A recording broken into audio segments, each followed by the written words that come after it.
जय हिंद दोस्तों, ज्ञान सागर सिविल एकेडमी में आप सबका स्वागत।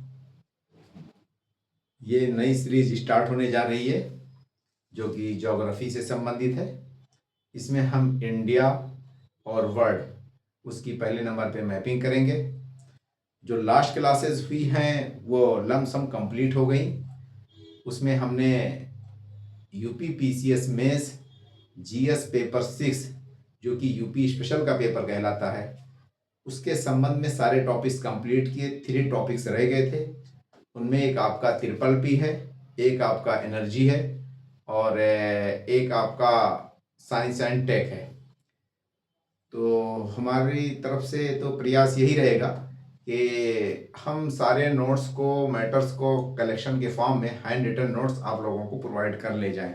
बट मैं इसकी श्योरिटी या गारंटी नहीं देता। मैं ट्राई कर सकता हूं कि इसको लिख ले जाऊं, जो टाइम खाली मुझे मिले उन वीडियो के आधार पे या जो मेरे पास नोट्स पहले से बने हुए थे उन सबको मिला करके एक प्रॉपरली हैंड रिटन नोट्स आप लोगों के सामने प्रस्तुत कर ले जाऊं। अब रहा मसला इसका कि एक प्रॉपर सिस्टम चलता है जिसमें मुझे लेकर के टोटल जो है 2 लोग तो परमानेंट जुड़े हुए हैं और इतनी बड़ी संस्था को रन नहीं है कि उसको हम प्रॉपरली मैनेज कर सकें। हमारे पास साधन संसाधन की कमी है, फिर भी हमने कोशिश किया, ट्राई किया, जो भी था प्रयास था हमारा। उसमें जीएस पेपर 6 के मैक्सिमम टॉपिक्स को यूपी पीसीएस मेंस के हिसाब से हमने कैचअप कर दिया। सबसे बड़ी समस्या क्या होती है? फाइनेंस की। फाइनेंस इतना है भी नहीं कि मैं रन कर पाऊँ, क्योंकि ऑलरेडी बड़े बड़े एम्पायर्स मौजूद हैं, बट वो मैटर या कॉन्टेंट उतना अच्छा रीच नहीं देते, जिसके कारण लड़कों का सिलेक्शन रुक जाता है। कोई लड़का कितना भी अपने आप को धुरंधर समझे, सिलेक्शन से इसीलिए रुकता है कि प्रॉपरली मार्केट में मैटर ही नहीं है। और कोचिंग्स वही देते हैं क्योंकि वो एक ब्रांडिंग है, वो सारी की सारी बिजनेस का साधन या संसाधन है। आपको इसी में सस्टेन करना है और इसी में अपने आप को स्ट्रगल करके खुद ही नोट्स जनरेट करना पड़ेगा और खुद ही आगे बढ़ना पड़ेगा। आपके ऊपर निर्भर करता है कि आप कैसे समझ पाते हैं चीज़ों को और कैसे अपने आप को मैनेज करते हैं। ठीक है, तो अब इसको हम यहीं एंड करते हैं और नई जो क्लासेस हैं हमारी वो ज्योग्राफी से संबंधित है। इसके बारे में मैं बता दूं कि पहले नंबर पे मैपिंग कराऊंगा मैं। उन मैपिंग में इंडिया और वर्ल्ड की ज्योग्राफी होगी। इसके अंतर्गत पीसीएस यानी कि UP PCS, BPSC, RAS Rajasthan और आपका हरियाणा, एमपी पीसीएस या साउथ के जो भी पीसीएस हैं उन सारे एग्जाम के जो भी क्वेश्चन पूछे जाते हैं ज्योग्राफी से संबंधित, वो सारे के सारे एग्जैक्टली आपको यही नोट से ही हो जाएंगे। नंबर 1। दूसरे नंबर में जो कॉन्सेप्ट है उसको भी मैं देता रहूंगा। आपको कोई भी किताब पढ़ने की जरूरत नहीं पड़ेगी अगर मैंने सारी क्लासेस ज्योग्राफी की कंप्लीट कर दी। जैसे कि पूर्वावलोकन है, पेरियार की ज्योग्राफी है, माजिद हुसैन की ज्योग्राफी है, खुल्लर की ज्योग्राफी है या एनसीईआरटी की ज्योग्राफी, सारी इंफॉर्मेशन को मैं कोशिश करूंगा कि सारे मैटर को एक जगह पैचअप कर दूं, एक जगह कलेक्शन के फॉर्म में आपके सामने प्रस्तुत कर दूं। इसमें यूपी पीसीएस, बीपीएससी और यूपीएससी उन सारे क्वेश्चंस के आंसर और सॉल्यूशंस भी इनमें इंक्लूड रहेंगे। इसीलिए कुछ भी कहीं उठा करके देखना नहीं होगा। आप इन्हीं को अगर पढ़ लेंगे तो 100% मैं चैलेंज करता हूं कि 90-95% क्वेश्चंस कमीशंस के, किसी भी कमीशंस के यहीं से हिट हो जाएंगे और बस आपका एक तरह से एक पेपर में कंप्लीट करा ले जाऊंगा अगर मैं कंप्लीट करा ले गया। हाँ, रहा मसला इसका कि कितने वीडियोस में, कितने क्लासेस में ये कंप्लीट होगी, तो ये सिचुएशन और ये सर्कमस्टांसेस पे निर्भर करता है कि कितना डेप्थ हमें उतरना पड़ता है किसी इंफॉर्मेशन के लिए, या कभी कभी हमको बहुत ऊपर से इंफॉर्मेशन को कैचअप करना पड़ता है, कभी कभी इंफॉर्मेशन नहीं मिलते, कभी समझाने के पॉइंट ऑफ व्यू से। तो ये कोई मतलब कि ऑथेंटिक वे नहीं है कि हम इसको कह दें कि नहीं 10वीं क्लास में हो जाएगी या 100 क्लास में हो जाएगी। ठीक है, जिस तरह से लास्ट क्लास में यूपी पीसीएस मेंस में एक दो स्टूडेंट ने हमसे यही पूछा था कि कितनी क्लासेस और अभी बाकी हैं, तो ये कह पाना बहुत ही टफ होता है। हमको एग्जाम क्वालिफाई करना है, ना कि क्लासेस को देखना है।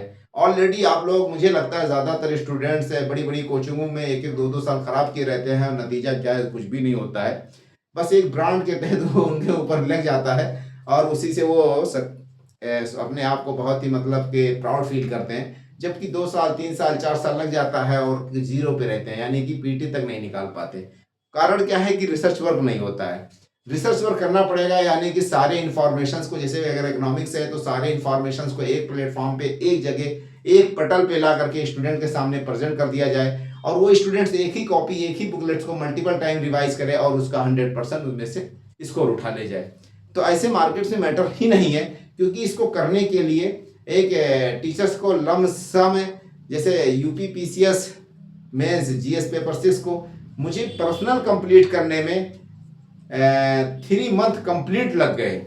यानी कि उसको रिसर्च करने में, मैटर को कलेक्ट करने में, डिफरेंट सोर्सेज से पढ़ने में, मंत्रालय की जितनी वेबसाइट्स हैं या गवर्नमेंट ने जितने अखबार में जो भी अपना पिछले 10 साल 5 साल में जो भी बयान दिया हो या अखबारों में जो भी छपता रहता है एक एक एरिया के हिसाब से, वो सारे पॉइंट्स हमने वहां पे कलेक्ट किए। तो 3 महीने लग गए थे। ठीक है, 3 महीने का मतलब क्या है कि हमारा कितना लॉस होता है। तो कोई कोचिंग संस्था बड़ी है तो उसके टीचर इतनी मेहनत कभी कर ही नहीं पाएंगे, ना कभी किए हैं। रहा मैटर इसका कि यहाँ ज्योग्राफी का यही कारण है कि वो आपको क्वेश्चन लगेगा ऊपर ऊपर से, बट 100% एक बुक से, एक मैटर से आपका 100% टकरा जाए क्वेश्चन, इतना डीपली रूटेड हो इन्फॉर्मेशन, ऐसा पॉसिबल ही नहीं है। कोई क्यों करेगा कि 4 महीने 6 महीने एक चीज पे कोई खर्च कर दे, कोई करेगा ही नहीं। तो हम स्टार्ट करते हैं और पहले नंबर में इंडिया की मैपिंग करेंगे। नेक्स्ट नंबर पे हम मैपिंग करेंगे वर्ल्ड की, यानी कॉन्टिनेंट वाइज सारे कॉन्टिनेंट्स की अलग अलग मैपिंग करेंगे। आपको कोई किताब, कोई भी बुक्स पढ़ने की जरूरत नहीं है, ओनली इन्हीं के क्लासेस को कर लेंगे और इन्हीं मैप्स को आप देख लेंगे। बस एटलस का सारा ले लीजिए, बेसिक एनसीईआरटी एक आध रीडिंग आप लगाना चाहें तो लगा सकते हैं, और उससे ज़्यादा कुछ पढ़ने या कुछ करने की ज़रूरत नहीं पड़ेगी। बस इसी क्लासेस को आप करते जाएंगे तो 100% कहीं से भी आपका क्वेश्चन ऐसा नहीं होगा कि ना फंसे, वो 100% फंस जाएगा। ठीक है, मतलब एक गारंटी और श्योरिटी के साथ कहता हूँ, अगर मैं 5 से 7 क्लासेस मैंने लिए तो आप ये समझ लीजिए कि आपके क्वेश्चन को आपको आइडिया लग जाएगा कि कितने क्वेश्चंस आपके एग्जाम से टकरा रहे हैं। ठीक है, चलिए अब स्टार्ट करते हैं। पहले नंबर पे इंडिया की मैपिंग के बारे में हम बातें करेंगे। देखिए, नंबर 1 पे पॉपुलेशन है, सेकंड नंबर पे एरिया है, थर्ड नंबर में इंडिया का जो लैटिट्यूडनल एक्सटेंट और लॉन्गिट्यूडनल एक्सटेंट है उसके बारे में बातें करेंगे। ओनली 3 इंफॉर्मेशन आज हम डिस्कस करेंगे। ठीक है, और उसी के बारे में जान ले, और इसी को मैंने सिस्टमेटिक वे में ऑर्गेनाइज किया है। और देखते हैं, नंबर 1 पे पॉपुलेशन है। पॉपुलेशन के पॉइंट ऑफ व्यू से देखिए, इंडिया सबसे लार्जेस्ट पॉपुलेटेड कंट्री है पूरी दुनिया में। सबसे ज्यादा जनसंख्या वाला देश कौन सा? इंडिया, ये पहला स्थान है। सेकंड नंबर चाइना है, चाइना की जनसंख्या दूसरे स्थान पे है। थर्ड नंबर पे आपका यूएसए है। फोर्थ नंबर में आपका इंडोनेशिया है। पांचवें नंबर पे आपका जो है पाकिस्तान है। छठे नंबर पे नाइजीरिया, सातवें नंबर पे ब्राजील, आठवें नंबर पे बांग्लादेश, 9वें नंबर पे रशिया। ये कंट्रीज हैं जिनकी जनसंख्या एक सीक्वेंस वाइज है। सबसे बड़ी जनसंख्या वाला देश जैसे इंडिया है, इस सीक्वेंस में सबसे छोटा जो मैंने मेंशन किया 9वें या 10वें नंबर पे रशिया को मेंशन किया। इतने सारी कंट्रीज को मैंने मेंशन किया, उसके पीछे कारण क्या है देखिए। अगर हम कॉन्टिनेंट की बात करें तो एशियन कॉन्टिनेंट में सबसे लार्जेस्ट कंट्री पॉपुलेशन के पॉइंट ऑफ व्यू से इंडिया है, सेकंड नंबर पे चाइना हो जाएगा। नॉर्थ अमेरिका, इस कॉन्टिनेंट्स की अगर बात करें, नॉर्थ अमेरिका जैसे एक कॉन्टिनेंट है तो उसका सबसे लार्जेस्ट है पॉपुलेशन के पॉइंट ऑफ व्यू से। कौन सा देश वहां पे सबसे बड़ा है पॉपुलेशन में? यूएसए है। ठीक है, ऐसे ही अगर साउथ अमेरिका एक कॉन्टिनेंट है तो साउथ अमेरिका उस कॉन्टिनेंट में, महाद्वीप में सबसे बड़ा देश पॉपुलेशन के पॉइंट ऑफ व्यू से कौन सा हो जाएगा? आपका ब्राजील हो जाएगा। अफ्रीकन कॉन्टिनेंट्स में अगर हम बात करें तो सबसे बड़ा देश कौन सा है अफ्रीकन कॉन्टिनेंट में पॉपुलेशन के पॉइंट ऑफ व्यू से? नाइजीरिया आपका अफ्रीकन पॉपुलेशन में सबसे बड़ा है देश। ठीक है, नेक्स्ट नंबर आपका देखिए, यूरोप की अगर हम बात करें तो यूरोप में पॉपुलेशन के पॉइंट ऑफ व्यू से सबसे बड़ा देश कौन सा है? तो यूरोपियन यूनियन या यूरोप में पॉपुलेशन के पॉइंट ऑफ व्यू से सबसे बड़ा देश आपका रशिया है। तो एक तो हमको ये पता चल गया कि दुनिया की जितनी भी कंट्रीज हैं किस कॉन्टिनेंट में कौन सा है। और पूरे ग्लोब, पूरी दुनिया को, पूरे वर्ल्ड को अगर विश्व स्तर पे हम कैलकुलेट करते तो इंडिया की जनसंख्या सबसे ज्यादा है। 2025-26 में लगभग इंडिया की जनसंख्या 146 करोड़ हो चुकी है। कितनी है? 146 करोड़ लमसम इंडिया की जनसंख्या है। वही चाइना की जनसंख्या 143 या 144 करोड़ लमसम चाइना की जनसंख्या हो जाएगी 2025 या 26 में। अगर यूएसए की बात करें तो यूएसए की जनसंख्या लमसम 36 ठीक है करोड़ हो जाएगी। हमारी यूपी की जनसंख्या कितनी है? यूपी की जनसंख्या लमसम 25-24 करोड़ हो जाती है। तो यूएसए की कितनी है? 34 से 36 करोड़ हो जाती है। ऐसे ही आपका ये है इंडोनेशिया की लमसम 27 करोड़ जनसंख्या है। इंडोनेशिया से छोटा कंट्री है, देखिए जनसंख्या में आपकी पाकिस्तान। पाकिस्तान से जनसंख्या में छोटा है ये नाइजीरिया। नाइजीरिया से छोटा है ब्राजील। ब्राजील से बांग्लादेश है। अगर हम साउथ एशिया की बात करते तो साउथ एशिया में जनसंख्या के पॉइंट ऑफ व्यू से सबसे बड़ा देश कौन सा है? नंबर 1 पे इंडिया है, दूसरे नंबर पे आपका जो है, इसी के हिसाब से आप कैलकुलेट करेंगे तो पाकिस्तान पाएंगे, तीसरे नंबर पे आप बांग्लादेश पा जाएंगे। ये साउथ एशिया की जनसंख्या के पॉइंट ऑफ व्यू से देश हैं, ठीक है। ऐसे ही अफ्रीकन कंट्रीज में सबसे बड़ा देश कौन सा है जनसंख्या के पॉइंट ऑफ व्यू से? हमने मेंशन किया यहाँ पे नाइजीरिया, अफ्रीकन कंट्रीज में ओनली, ठीक है। नेक्स्ट देखिए, पॉपुलेशन शेयर इन वर्ल्ड 17.8। 2011 पूरे इंडिया का लास्ट सेंसस था 2011 वाला। उसके अनुसार पूरे भारत की जो जनसंख्या थी विश्व स्तर पे 17.5 हुआ करती थी 2011 सेंसस के अनुसार।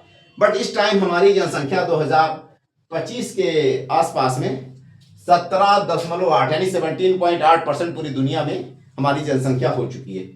अच्छा, current India population lump sum 146 crore है, ठीक है। 146 करोड़ को अगर हम बिलियन में लिखेंगे तो 1.46 बिलियन हो जाएगा, यानी कि 2 अंक के बाद हमने यहाँ पे एक पॉइंट लग दिया या अशारिया लगा दिया, ठीक है। तो 1.46 या मतलब कि पॉइंट्स लगा दिया तो बिलियंस हैं। ये 2025 के अनुसार हमारी जनसंख्या हो चुकी है, ठीक है। अच्छा, अब रहा मसला एरिया की। अगर हम एरिया के पॉइंट ऑफ व्यू से बात करें तो पूरे वर्ल्ड में इंडिया एरिया में किस स्थान पे स्टैंड करता है? 7वें नंबर पे है। इंडिया का वर्ल्ड में एरिया के पॉइंट ऑफ व्यू से कौन सा स्थान है? 7वां रैंक है। वही पॉइंट मैंने मेंशन किया, इंडिया का एरिया के पॉइंट ऑफ व्यू से पूरी दुनिया में 7वां रैंक है, 7th रैंक है। पहले नंबर में देखिए आपका रशिया है, दूसरे नंबर में आपका कनाडा है, तीसरे नंबर में चाइना है, चौथे नंबर पे यूएसए, 5वें पे ब्राजील है, छठे पे आपका ऑस्ट्रेलिया है, 7वें नंबर पे इंडिया है। कितने है? 7वें स्थान पे इंडिया है, ठीक है। तो इंडिया का रैंक है पूरी दुनिया में एरिया के पॉइंट ऑफ व्यू से 7वां स्थान हो जाता है, ठीक है। उसके बाद नेक्स्ट आपका अर्जेंटीना है, उसके बाद कजाकिस्तान है, ठीक।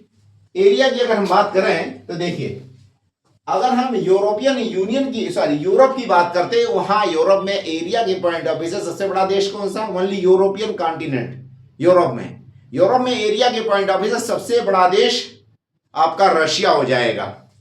एरिया के पॉइंट ऑफ व्यू से यहां पे क्या कहते हैं, नॉर्थ अमेरिका में, एरिया के पॉइंट ऑफ व्यू से नॉर्थ अमेरिका में कनाडा सबसे बड़ा है एरिया के पॉइंट ऑफ व्यू से। यूएसए दूसरे नंबर पे आएगा, नॉर्थ अमेरिका। साउथ अमेरिका में एरिया के पॉइंट ऑफ व्यू से सबसे बड़ा देश कौन सा है? साउथ अमेरिका में एरिया के पॉइंट ऑफ व्यू से सबसे बड़ा देश आपका ब्राजील है, देखिए है कि नहीं, यानी एक कॉन्टिनेंट है साउथ अमेरिका। तो साउथ अमेरिका में एरिया के पॉइंट ऑफ व्यू से सबसे बड़ा देश आपका ब्राजील है।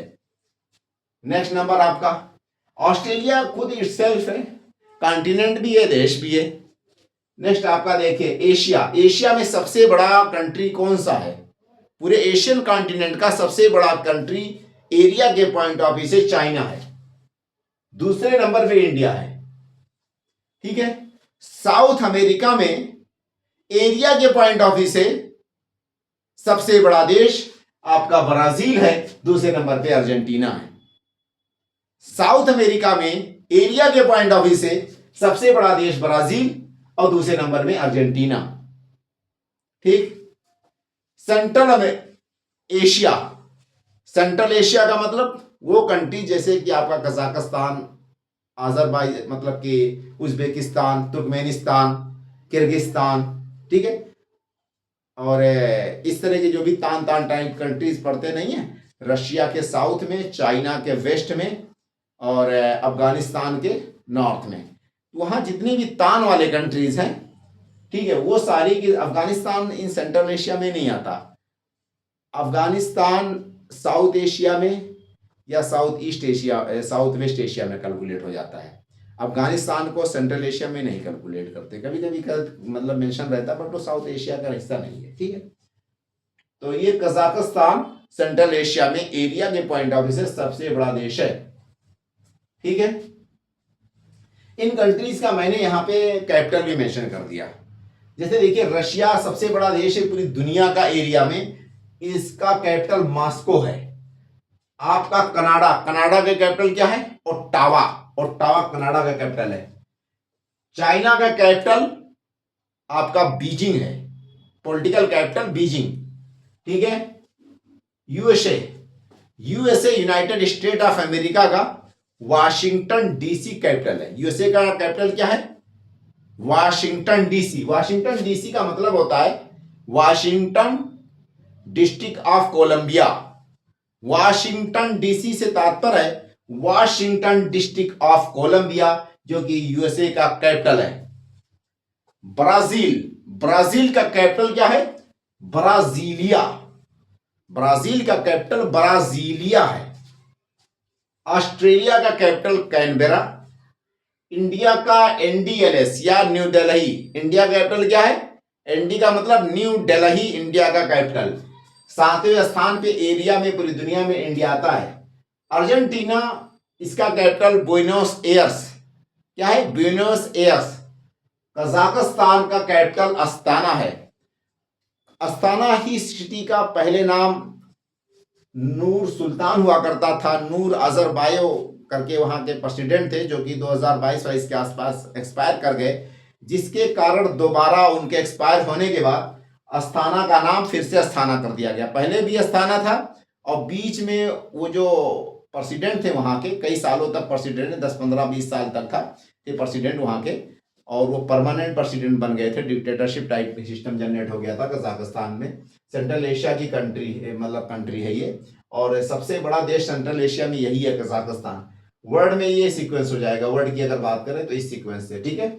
और नूर सुल्तान जो नहीं है, आजरबायो करके उनका नाम था, उन्हीं के नाम पे अस्थाना का नाम बदल दिया गया। उनका डेथ जब 2022-22 में हो गया तो उसके बाद दूसरे जो प्रेसिडेंट बने तो उन्होंने नूर सुल्तान का नाम फिर से दोबारा अस्थाना कर दिया गया। जैसे हमारे यहाँ इंडिया में शहरों के नाम बदले जाते रहते हैं, तो वैसे वहाँ पे भी बदले जा सकते हैं, ठीक है। तो वाशिंगटन डीसी ऑफ कोलंबिया, ये आपका यूएसए का कैपिटल है। ये इंपॉर्टेंट चीज़ है, देखिए आप, डीसी का मतलब डिस्ट्रिक्ट ऑफ कोलंबिया होता है, ठीक है। इंडिया की अगर हम एरिया की बात करें, एरिया के हिसाब से इंडिया किस स्थान पे खड़ा है? 7वें स्थान पे खड़ा है। अब इंडिया का एरिया कितना है तो याद कर लीजिए आप, 32,87,263 स्क्वायर किलोमीटर। कितना है? 32,87,263 स्क्वायर किलोमीटर इंडिया का एरिया है। अगर इंडिया की भागीदारी कितनी है, कितना शेयर है पूरे वर्ल्ड में एरिया के पॉइंट ऑफ व्यू से, तो 2.4% world's total geographical area India share करता है। कितना? 2.4%, 2.4% ऑफ वर्ल्ड्स एरिया इंडिया जो है शेयर करता है, या इंडिया के पास है। पूरी दुनिया का 17.8 यानी कि 17.8% पूरी दुनिया की जनसंख्या मात्र 2.4% एरिया में रहती है दुनिया की, है कि नहीं? दुनिया की 17.8% जनसंख्या मात्र दुनिया के 2.4% लैंड सरफेस पे रहती है। कितना? विश्व लेवल पे लैंड सरफेस जो है उसका मात्र 2.4% एरिया पे दुनिया भर की 17.8% पॉपुलेशन रहती बसती है। हो गया क्लियर? शेप की बात करें इंडिया की, इंडिया लुक लाइक कैसा दिखता है? जनरली हम यही जानते हैं कि इंडिया ट्राइएंगुलर शेप का है। नहीं, इंडिया ट्राइएंगुलर शेप नहीं है, बट ये क्या है? क्वाड्रेंगुलर है। क्वाड्रेंगुलर का मतलब 7-8 इसकी भुजाएं हैं, अलग अलग भुजाएं निकली हुई हैं, ठीक है। तो इंडिया क्या है? क्वाड्रेंगुलर शेप का है। अब चलते हैं, देखते हैं इंडिया के बारे में, लैटिट्यूड और लॉन्गिट्यूड की बातें करेंगे, ठीक है। जिस तरह से मैं सीक्वेंस जहां जो पॉइंट बताता हूं, जैसे मेंशन करता हूं, आपको वैसे ही याद करना है। वही पॉइंट, उसके पीछे कुछ लॉजिक होता है। एक एक इंफॉर्मेशन को मैं सोच समझ करके ही लिखता हूं कि आपको वो मेमोराइज करने में भी आसान हो और रिवीजन करने में भी आसान हो। और क्वेश्चन किसी भी डायमेंशन से वो पूछेगा तो आपके इन्हीं नोट्स से 100% टिक हो जाएगा। मतलब हो ही नहीं सकता कि वो बाहर लेकर के चला जाए, ठीक है। लैटिट्यूड एंड लॉन्गिट्यूड्स की अगर हम बात करें इंडिया के पॉइंट ऑफ व्यू से, तो इंडिया कितने लैटिट्यूड से लेकर के कितने लैटिट्यूड तक फैला हुआ है? इंडिया कितने लॉन्गिट्यूड से लेकर के कितने लॉन्गिट्यूड तक फैला हुआ है? पहले नंबर में जान ले कि इंडिया एशियन कॉन्टिनेंट्स में लोकेटेड है। एशियन कॉन्टिनेंट में फर्दर जब डिवाइड करते हैं तो साउथ एशियन का, एशिया का हिस्सा है, साउथ एशिया का हिस्सा इंडिया है। इंडिया लैटिट्यूड्स की में अगर बात करें तो नदर्न हेमेस्फीयर में कंप्लीटली फैला हुआ है। ईस्ट वेस्ट की बात करें तो ईस्टर्न हेमेस्फीयर में इंडिया लोकेटेड है, या हम दूसरी भाषा में कहें कि इंडिया उत्तरी गोलार्ध में सिचुएटेड है, या पूर्वी गोलार्ध में इंडिया सिचुएटेड या लोकेटेड है।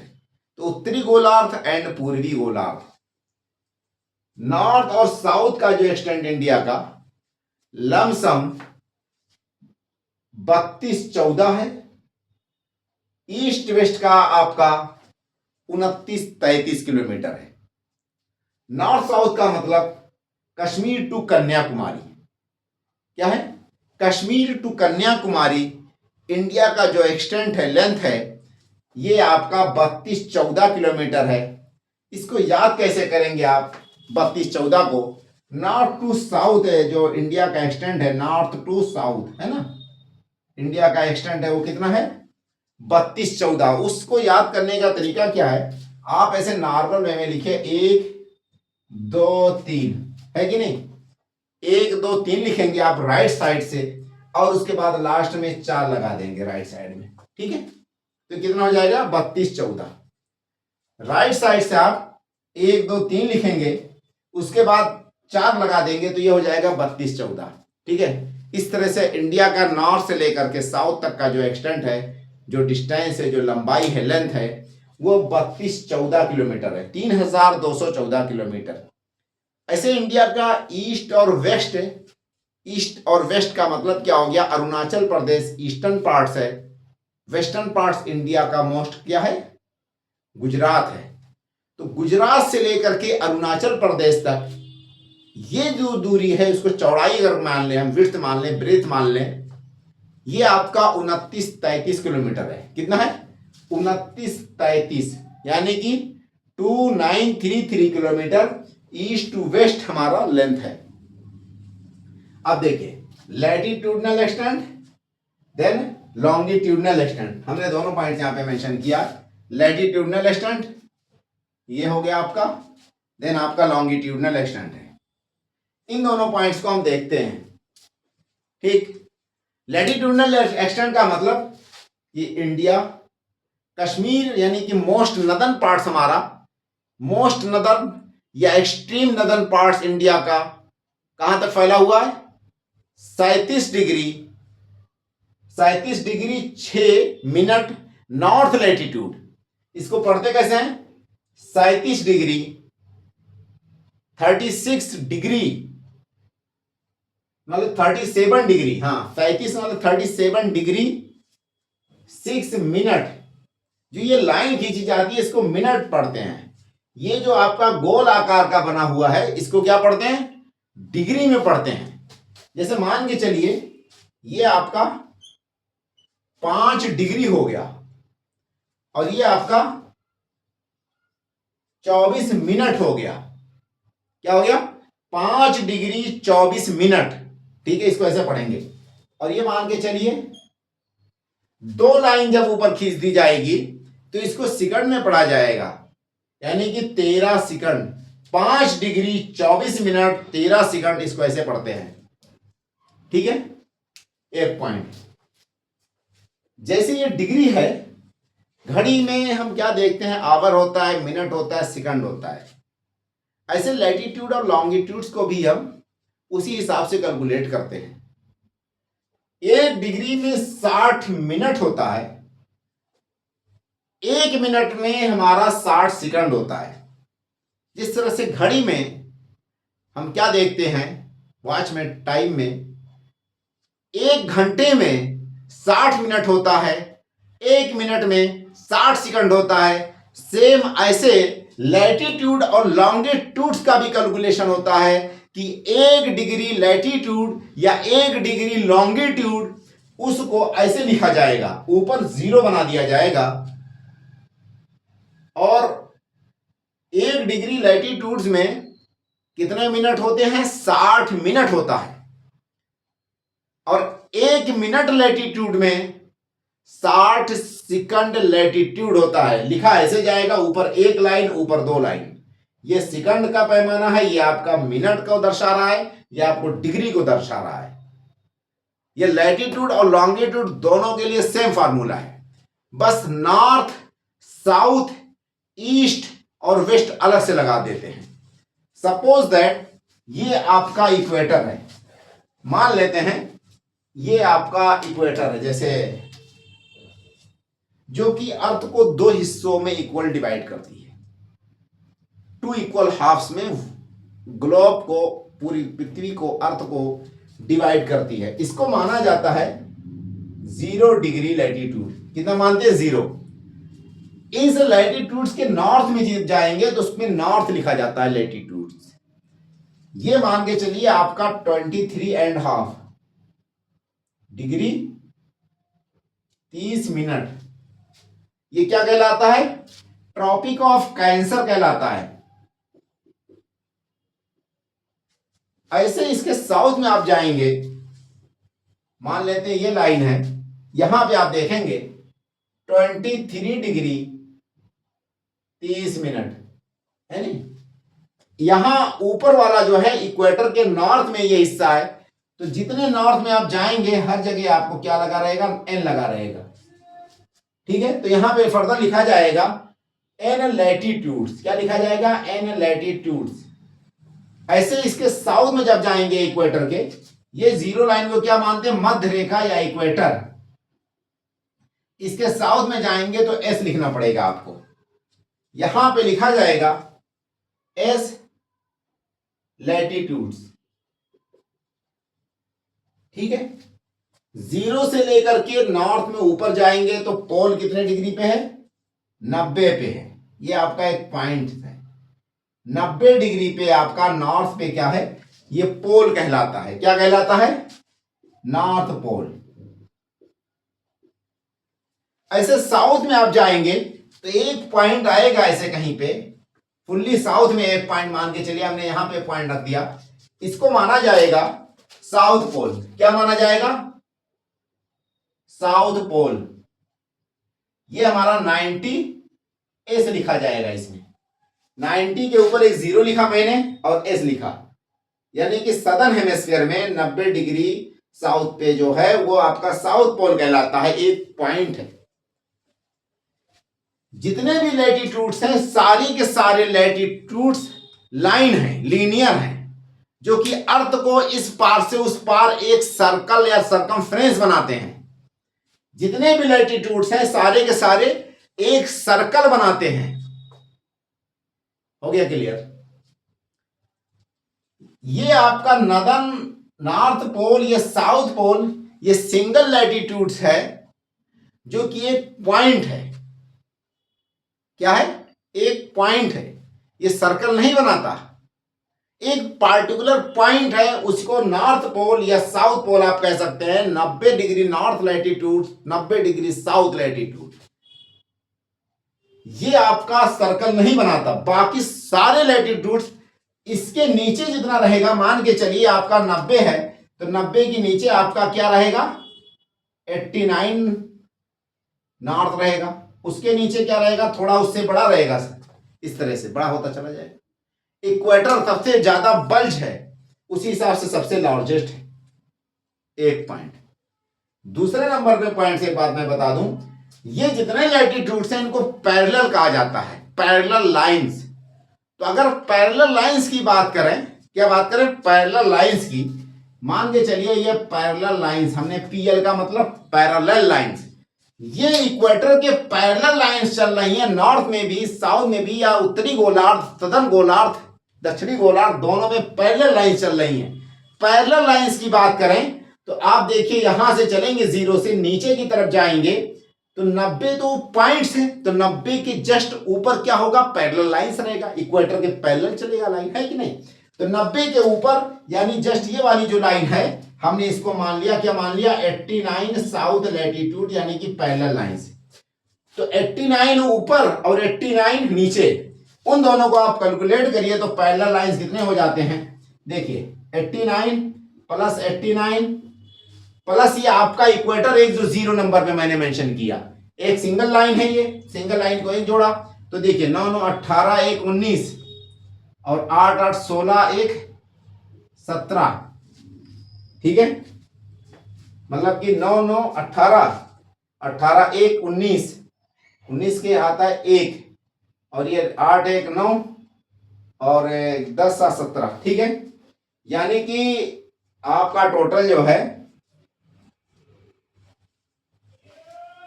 ये 179 आ गया, ठीक है। कितना आया? 179 पैरेलल लाइंस टोटल हमारे पास आए। क्यों? क्योंकि ये जो 90 है, यहां पे 90 है, ये दोनों लैटिट्यूड्स तो हैं बट पैरेलल लाइंस नहीं है। ये दोनों लैटिट्यूड्स तो हैं बट पैरेलल लाइंस नहीं है।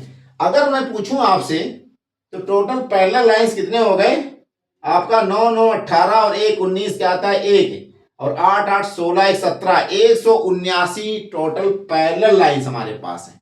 अगर मैं आपसे सवाल अगला पूछूं कि टोटल लैटिट्यूड्स हमारे पास कितने हैं, कितने लैटिट्यूड्स, अगला सवाल हमारा यही होगा कि लैटिट्यूड्स के पॉइंट ऑफ व्यू से हमारे पास कितनी मतलब कि लैटिट्यूड्स हैं। तो यहां से लेकर के 0 से लेकर के 90 तक अगर हम जाएंगे तो 1 से लेकर के 90 तक कितना हो जाएगा? 90 लैटिट्यूड्स हो जाएगा नॉर्थ में आपका। ऐसे ही 0 के बाद 1 से स्टार्ट करेंगे, 1 से कैलकुलेट करिए 90 तक कितना लैटिट्यूड हो जाएगा साउथ में? 90 लैटिट्यूड हो जाएगा। ये आपका 90 90 लैटिट्यूड हो गया। इक्वेटर 0 था, एक सिंगल लैटिट्यूड है, इसको भी मैंने यहां पे कैलकुलेट कर दिया आपका। तो ये हो जाएगा 181 लैटिट्यूड।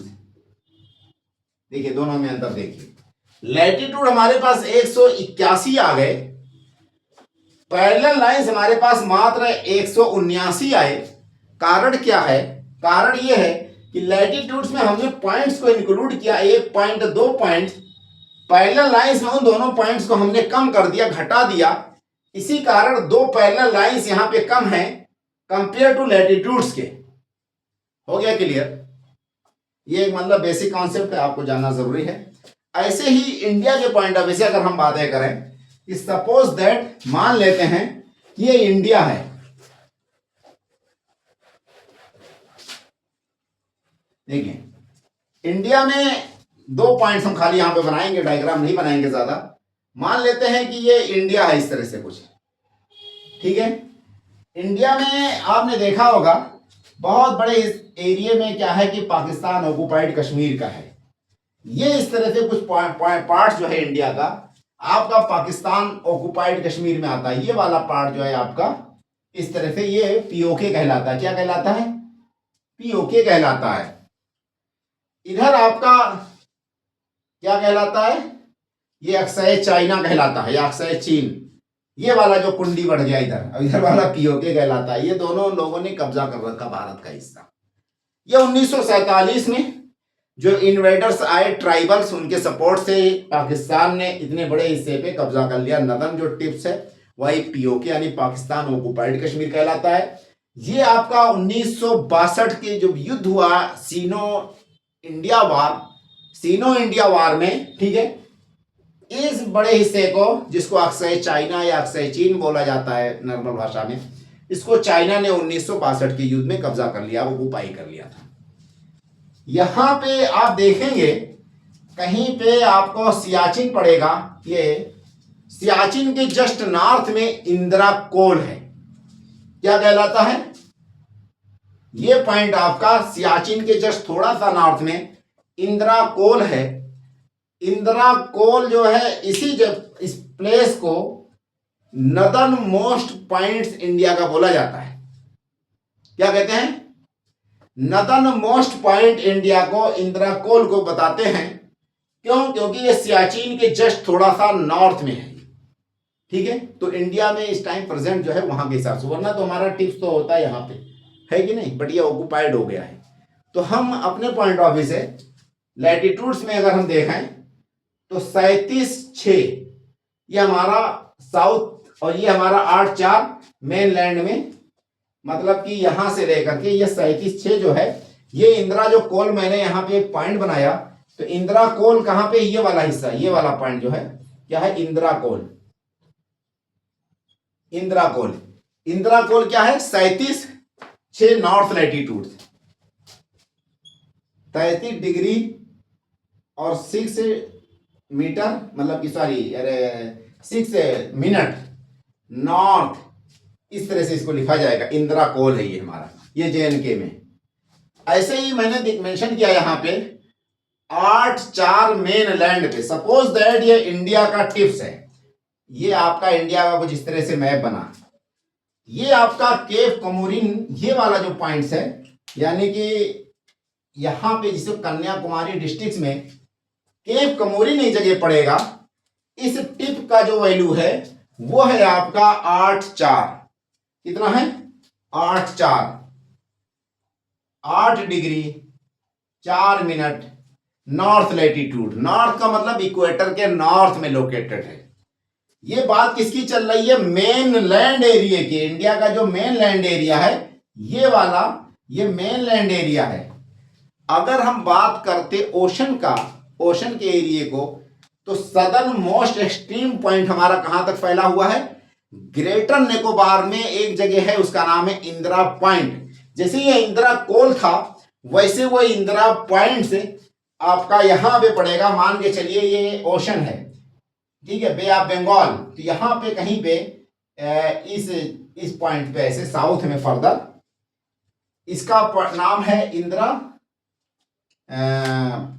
ग्रेट निकोबार। ये कौन सा आइलैंड है? ग्रेट निकोबार। ग्रेट निकोबार में एक सबसे northern most point, sorry southern most point बोला जाता है ये इंडिया का।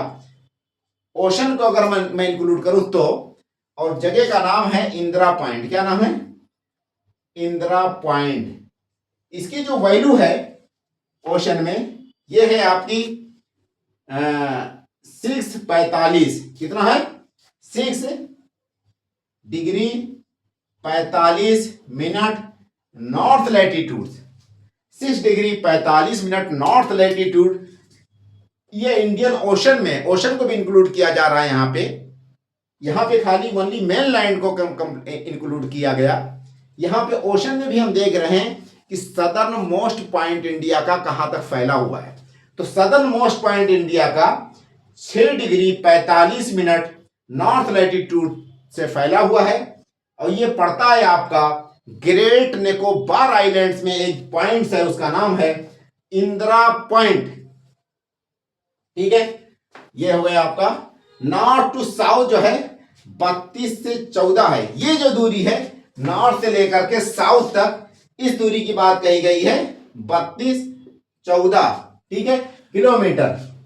ऐसे ही ईस्ट और वेस्ट जो हमारा एक्सटेंट है, यानी कि यहां से लेकर के मान के चलिए इस तरह से, कुछ गुजरात का आपने देखा होगा, ठीक है, गुजरात का ऐसे मैप रहता है। और आपने एक चीज ये देखा होगा, कुछ अरुणाचल का मैप इस तरह से होता है। ये आपका वेस्टर्न मोस्ट पॉइंट है। क्या ये आपका वेस्टर्न मोस्ट पॉइंट है, ये आपका ईस्टर्न मोस्ट पॉइंट है इंडिया का। गुजरात का ये जो कच्छ है, कच्छ में कहीं पे सर क्रीक पड़ता है, near by Pakistan border. Sir creek में नियर बाई पाकिस्तान बॉर्डर, ये वेस्टर्न मोस्ट पॉइंट है इंडिया का। यहां पे जो हमारा लॉन्गिट्यूड है वो 68 और 7। कितना है? 68 और 7। ये आपका है 68 डिग्री 7 मिनट ईस्ट लॉन्गिट्यूड से लेकर के कहां तक? 97-25, 97 डिग्री 25 मिनट ईस्ट लॉन्गिट्यूड, यहां तक इंडिया का एक्सटेंड। ईस्ट टू वेस्ट या वेस्ट टू ईस्ट, हम कुछ भी कह ले, इतना इंडिया का एक्सटेंड फैला हुआ है 68-7। ये जो जगह है उसका नाम है गुहर मोती। अब देखिए लैटिट्यूडनल एक्सटेंड मैंने बताया 37 से 6। ये क्या है आपका? 37 और 6 नदर्न मोस्ट पॉइंट है इंडिया का। आपका मेन लैंड पे सदर्न मोस्ट पॉइंट ये है, ये आपका 8-4 तक फैला हुआ है। ओशन को अगर कैलकुलेट करते तो ये आपका 6:45 तक फैला हुआ है। नदर्न मोस्ट पॉइंट मैंने मेंशन किया, क्या है? इंदिरा कोल है। नदर्न मोस्ट पॉइंट ये जो है सियाचिन के जस्ट थोड़ा सा नॉर्थ में, ये कहलाता है इंदिरा कोल। इंदिरा कोल ये लोकेटेड है साल्टोरो माउंटेन या साल्टोरो ग्लेशियर पे। इंदिरा कोल लोकेटेड है साल्टोरो माउंटेन या साल्टोरो ग्लेशियर पे लद्दाख जो यूटी बनाया गया उसमें है। कहां पड़ता है? लद्दाख में पड़ता है। Siachen glacier located south of Indrakol, ये सियाचिन मैंने रेड से दर्शाया है, ये आपका साउथ में है और सियाचिन के जस्ट नॉर्थ में इंद्राकोल है। नेक्स्ट पॉइंट क्या है? उर्दोग ग्लेशियर इन नॉर्थ, इंद्राकोल के फर्दर नॉर्थ में उर्दोग ग्लेशियर है। इंद्राकोल के साउथ में सियाचिन ग्लेशियर है, जो वर्ल्ड का सबसे बड़ा नॉन पोलर एरिया का ग्लेशियर कैलकुलेट किया जाता है, माना जाता है 76 की कितना किलोमीटर मतलब की लेंथ है उसका किलोमीटर। सदर्न मोस्ट पॉइंट की अगर बात करें तो केप कमोरिन, ये जो पॉइंट्स है केप कमोरिन कहलाता है, सदर्न मोस्ट पॉइंट है, जो कि 8 डिग्री 4 मिनट नॉर्थ लैटिट्यूड में फैला हुआ है। ये आपका कन्याकुमारी डिस्ट्रिक्ट तमिलनाडु में पड़ता है। उसके अलावा ओशन को अगर कैलकुलेट कर दे तो सदर्न मोस्ट पॉइंट हमारा इंदिरा पॉइंट कहलाता है, जो कि ग्रेट निकोबार आइलैंड से फैला हुआ है और ये आपका 6 डिग्री 45 मिनट लैटिट्यूड तक फैला हुआ है। ठीक है, या यहां से लेकर के नॉर्थ में। ठीक है, ये पॉइंट्स हो गए लैटिट्यूडनल एक्सटेंट। इसमें एक पॉइंट और मैं आपके सामने मेंशन कर दूं, जैसे देखिए आप यहां पे मैंने मेंशन किया कोल, क्या है? COL कोल। ये कोल है क्या, इसको मैं एक्सप्लेन कर दूं थोड़ा आपके सामने।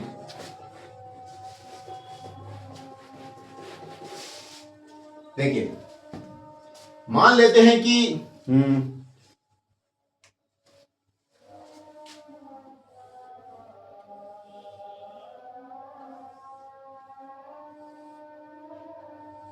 ये सपोज दैट हमारा वो हो गया, कोई माउंटेन है, माउंटेन पे आपने देखा होगा माउंटेन के पीक पे जो ग्लेशियर होता है वो प्लकिंग और एब्रेजन के द्वारा, प्लकिंग का मतलब कि जो उसके नीचे वाली जो सब सरफेस से जो टच करता है ग्लेशियर का पार्ट्स, वो उसको ऐसे जकड़ लेता है जिस तरह की कोई चीज ऐसे निचोड़ ले, हाथ उंगली डाल करके और निकाल ले ऐसे, तो ऐसे वो प्लकिंग करता है ग्लेशियर। जब मूव करता है ऊपर से नीचे की तरफ, जब मेल्ट होता है तो फ्लो करता है ग्लेशियर या आगे की तरफ प्रोसीड करता है, तो वही ग्लेशियर पलक करता है उस मिट्टी को, उस सॉइल को जिसके ऊपर वो रीप करता है, एक तरह से उसको छीलते हुए चला जाता है। यहां पे इस तरह से कुछ फीचर्स क्रिएट करता है ग्लेशियर। ठीक है, ये जो फीचर्स हो गया,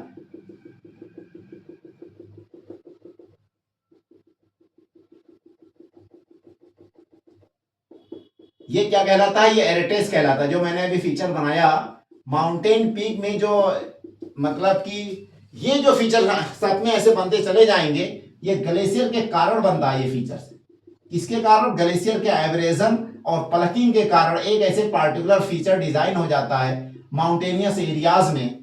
और इसमें आपने ये देखा कि ये जो मैंने इस तरह से लाइनें बनाई, इन दोनों लाइनों को क्या कहते हैं? इसको कहा जाता है एरेटेस। ये वाला जो दोनों लाइन है ये क्या कहलाता है? एरेटेस, यानी कि knife edge.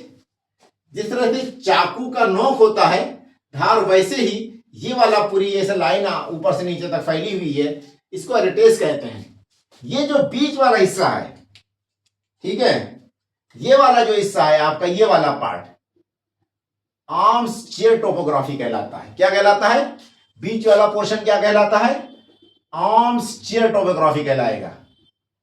Arms chair topography या फीचर्स। इसका दूसरा नाम है आपका सिर्क। क्या नाम है इसका? सिर्क। ठीक है, इस वाली फीचर्स को, ये जो आपका पोर्शन बना, इसको सिर्क या आर्म्स चेयर टोपोग्राफी भी कहते हैं। ग्लेशियर रेगुलर कटिंग करता रहता है, ये वाले पोर्शन की कटिंग होती रहेगी फर्दर, और ये और ज्यादा नोकीला होता चला जाएगा। जो इसका नाइफ एज है, ये वाला पोर्शन, एक टाइम ये आएगा, ये वाला पोर्शन काटते काटते नीचे inside cutting by the moving glacier, ठीक है, over silk area, silk region, one times will came when two silks will merge, और एक ऐसा सिचुएशन क्रिएट होगा कि इधर से उस साइड में आसानी से हम लोग गुजर सके। तो सपोज दैट ये भी ग्लेशियर ही है और यहां पे ऐसे कटिंग होता रहा, क्या है, ये भी ग्लेशियर का मूविंग, इधर के भी कुछ ग्लेशियर मूव कर रहे थे और इधर से कटिंग हुई यहाँ पे इस वाले पोर्शन से, और ये कटिंग कर करके वहां पे उस एरिया पे आपके एक टाइम ऐसा आएगा कि इधर वाला कटिंग करके इस वाले एरिया पे यहाँ पे जो है आसानी से काटते काटते ये फर्दर इनसाइड कटिंग हो रही है, इनसाइड कटिंग हो रही है, इधर से भी इनसाइड कटिंग हो रही है। एक टाइम ऐसा आएगा इधर से और इस साइड में या इधर से इस साइड में आसानी से लोग मूव कर सकें, ठीक। वो ये फीचर फिर बाद में जो कुछ इस तरह से क्रिएट हो जाएगा, इस तरह से फीचर क्रिएट हो जाएगा, ये जो है कहलाएगा आपका सैडल पीक। ये वाला हिस्सा जो है आपका क्या कहलाएगा, सैडल पीक कहलाएगा। ये वाला जो पोर्शन है इसी को कोल कहते हैं। लोकल भाषा में कोल का मतलब क्या होता है, इसका मतलब पास होता है। ये बनता कैसे कोल है कि जब एरेटेस पे ये आपका एक कोना है पहाड़ का, मतलब कि पीक का, ये भी कोना है, और ये दोनों कोनों के बीच का जो हिस्सा है कटिंग करते करते इस साइड से इधर कटिंग हो रही है, इस साइड में फर्दर यहाँ कटिंग हो रही है, और दोनों आपस में मिल जाएंगे और ऊपर वाली जो ये पूरा पोर्शन कट करके अलग हो जाएगा, ये पूरा पोर्शन ऐसे कट करके अलग हो जाता है। तो जब ये पोर्शन कट करके अलग हो जाएगा तो आप देखेंगे इस तरह इस प्रकार एक फीचर क्रिएट होती है, और उसी फीचर्स को हम क्या कहते हैं कि ये आसानी से लोग यहाँ से या इधर के लोग उस साइड क्रॉस करके चले जाएं पहाड़ के, और उधर वाले लोग इधर से क्रॉस करके आ जाएं, तो इसीलिए इसी क्रॉसिंग को क्या कहा जाता है, कोल। कोल का मतलब पास, आसानी से क्रॉस कर सकें। तो यहाँ पे ग्लेशियर ऑलरेडी ये कटिंग करते करते ये सिचुएशन क्रिएट कर चुकी थी, इसीलिए इसको इंद्रा नाम दे दिया गया, इंद्र भगवान, जो कि आपका अर्ली वैदिक एरा के भगवानों में 3 अग्नि इंद्र जो है ये इंपॉर्टेंट गॉडेस थे, तो उन्हीं के नाम पे इसका नाम रख दिया गया। कोल का मतलब लोकल भाषा में पास होता है या लॉ होता है, LA लॉ, ठीक है। अब हम चलते हैं लॉन्गिट्यूड्स की बात करें। ये हो गया ओनली लैटिट्यूड्स। अब लॉन्गिट्यूड्स की बात करें तो देखिए ये 68 और 7, ये क्या है, 68 डिग्री 7 मिनट ईस्ट लॉन्गिट्यूड्स, ये हमारा वेस्टर्न मोस्ट पार्ट है। ऐसे ही 97 डिग्री 25 मिनट, 97 डिग्री 25 मिनट, ये हमारा ईस्टर्न मोस्ट पार्ट है। इंडिया यहां से लेकर के वहां तक फैला हुआ है। ये वेस्टर्न मोस्ट जो कि गुजरात में पड़ता है, ईस्टर्न मोस्ट आपका अरुणाचल में पड़ता है। ये दूरी यहां से लेकर के वहां तक की दूरी को हम जब कैलकुलेट करेंगे तो 2933 पाएंगे। कितना पाएंगे, 2933 किलोमीटर तक की ये डिस्टेंस है। वेस्टर्न मोस्ट जो विलेज है इंडिया का, गोहर मोटा या गोर मोटा विलेज कहते हैं। यहाँ पे जो ये वाला पॉइंट्स है, इधर कहीं पे यहाँ पे गोहर मोता करके है, और ये जो गोहर मोता है वो आपका कहीं पे इस तरह से कुछ होगा, ये गोहर मोता आपका, ठीक है। यहीं पे कहीं पे कोई क्रीक है, सर क्रीक है, आप देखेंगे सर क्रीक एक तरह से आधे पे पाकिस्तान क्लेम करता है और आधे पे इंडिया, वो भी एक डिस्प्यूटेड टेरिटरी है। और वहाँ पे नारायण नेशनल पार्क या पक्षी विहार क्या देख सकते हैं बगल में आप, और वहीं पे गोहर मोता या गुहर मोटा या गुहर मोती, इस तरह का नाम कहीं कहीं अलग अलग नाम से आप पढ़ेंगे। गांव का नाम है, विलेज का नाम है गोहर मोता। ये कच्छ डिस्ट्रिक्ट में पड़ता है, गुजरात के नियर बाई, कहाँ पे आपका सर क्रीक में। ये वेस्टर्न मोस्ट बॉर्डर हो गया आपका इंडिया का, या एक्सटेंड हो गया, ये वेस्टर्न हो गया गुजरात वाला। ऐसे ईस्टर्न मोस्ट की अगर हम बात करें तो ये हमारा किबिथू पास, यहाँ पे कहीं पे किबिथू पास पड़ता है, और उसी किबिथू के पास डोंग वैली, क्या है, डोंग वैली। कभी कभी कहीं पे आप पढ़ सकते हैं कि Dong village eastern most village है। क्या है, Dong village, DONG, Dong village. और कहीं कहीं पे डोंग वैली भी लिखा रहता है, यानी कोई रिवर होगी उसके नाम पे विलेज का नाम होगा, या विलेज के नाम पे रिवर का नाम होगा, और उसी को ईस्टर्न मोस्ट यानी अरुणाचल के एरिया में डोंग विलेज या डोंग वैली सबसे ईस्टर्न मोस्ट पार्ट माना जाता है। उसका एक्सटेंट आपका 97 डिग्री 25 मिनट ईस्ट लैटिट्यूड तक फैला हुआ है। किबिथू पास में करता है। कहीं कहीं पे विजयनगर विलेज को ही ईस्टर्न मोस्ट विलेज घोषित किया गया है, विजयनगर को। ठीक है, ये अलग अलग न्यूज में अलग अलग चीजें रहती हैं, उसी पॉइंट से मैंने दोनों विलेज को या दोनों स्पॉट को मेंशन कर दिया है। ट्रॉपिक ऑफ कैंसर की बात करें, इंडिया को दो भाग में ट्रॉपिक ऑफ कैंसर डिवाइड करता है।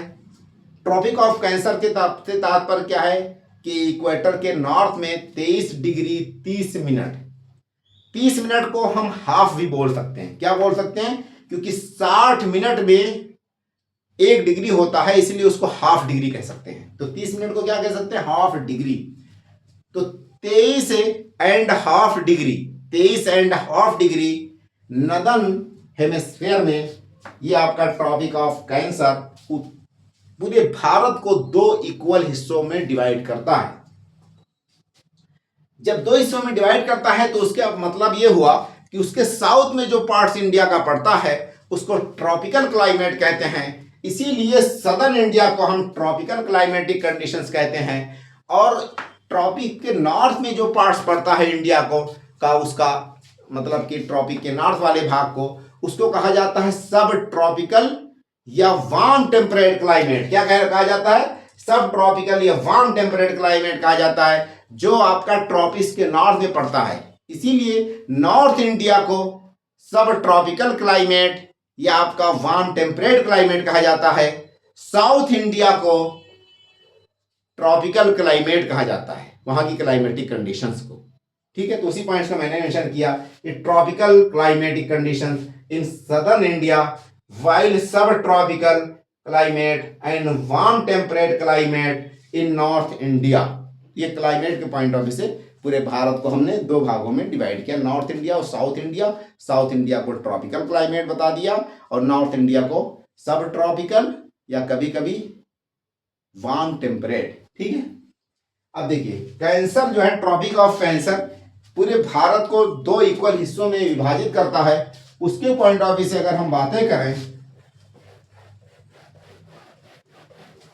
देखिए जो ट्रॉपिक ऑफ कैंसर है वो पूरे भारत को दो हिस्सों इक्वल हिस्सों में डिवाइड करता है। मान लेते हैं कि ये इंडिया है कुछ इस तरह से, आपने देखा होगा तो यहाँ पे कहीं पे ऐसे ये ट्रॉपिक ऑफ कैंसर गुजर रहा है। क्या है? ट्रॉपिक ऑफ कैंसर गुजर रहा है। ट्रॉपिक ऑफ कैंसर को हम क्या मेंशन करते हैं? 23 इस तरह से। ठीक है, 23 डिग्री 30 मिनट नॉर्थ लैटिट्यूड को कहा जाता है Tropic of Cancer. Tropic of Cancer कहा जाता है। ठीक है, ये इंडिया के कितने स्टेट से गुजरता है? टोटल 8 स्टेट ऐसे हैं जहां से ये गुजरता है। ये देखिए 8 स्टेट है। उन स्टेट्स की अगर हम बात करें, यहाँ पे गुजरात है हमारा, वेस्टर्न मोस्ट पार्ट कौन सा है? गुजरात है। तो यहाँ पे मैंने गुजरात मेंशन कर दिया। गुजरात के बाद आप फर्दर वेस्ट की तरफ मूव करेंगे तो दूसरे नंबर में आपको कौन सा स्टेट पड़ेगा? राजस्थान पड़ेगा। ये आपका राजस्थान के बाद फर्दर वेस्ट में जाए, सॉरी वेस्ट से ईस्ट की तरफ मूव कर रहे हैं तो आपको क्या मिलेगा? एमपी मिल जाएगा। एमपी के बाद फर्दर आप ईस्ट की तरफ जाएंगे तो आपको छत्तीसगढ़ मिल जाएगा। छत्तीसगढ़ के बाद फर्दर ईस्ट में जाएंगे तो आपको ये झारखंड मिल सकता है यहाँ पे। झारखंड के बाद आपका फर्दर ईस्ट में जाएंगे तो आपको वेस्ट बंगाल मिलेगा। वेस्ट बंगाल के बाद फर्दर ईस्ट में जाएंगे तब आपको मिल जाएगा बांग्लादेश। बांग्लादेश के बाद फर्दर ईस्ट में जाएंगे तो आपको त्रिपुरा मिलेगा। त्रिपुरा के बाद फर्दर ईस्ट में जाएंगे तब आपको क्या मिलेगा? मिजोरम मिलेगा। लास्ट में क्या मिलेगा? मिजोरम। मिजोरम के बाद ये ट्रॉपिक ऑफ कैंसर कहां एंटर कर जाता है? ये आपका एंटर कर जाता है म्यांमार में। ठीक है, तो ये इस पे हमें तो यहाँ पे इंडिया के जो स्टेट्स हैं उन्हीं को डिस्कस करना था। तो टोटल 1 2 3 4 5 6 7 8 स्टेट इंडिया के ऐसे हैं जो कि ट्रॉपिक ऑफ कैंसर उनके बीच से गुजर रहा है। ठीक है, कितने स्टेट ऐसे हैं? 8 स्टेट ऐसे हैं जहां से ट्रॉपिक ऑफ कैंसर गुजर रहा है। उनमें देखिए वेस्ट में सबसे नंबर 1 पे हमने मेंशन किया गुजरात, दूसरे नंबर में राजस्थान, तीसरे पे एमपी, चौथे पे छत्तीसगढ़, पांचवे पे आपका Jharkhand, next West Bengal, then Tripura, then Mizoram. ठीक है, त्रिपुरा और मिजोरम और वेस्ट बंगाल इनके बीच में आप देखेंगे वेस्ट बंगाल के बाद बांग्लादेश आ जाता है। ठीक है, उसके बाद दोबारा री एंटर करता है इंडिया में, यानी कि त्रिपुरा में। त्रिपुरा में नहीं, री एंटर करता है ट्रॉपिक ऑफ कैंसर। ठीक है, अब देखिए नेक्स्ट पॉइंट क्या पूछा जाएगा कि कौन कौन से सिटी ट्रॉपिक ऑफ कैंसर के नियरेस्ट है।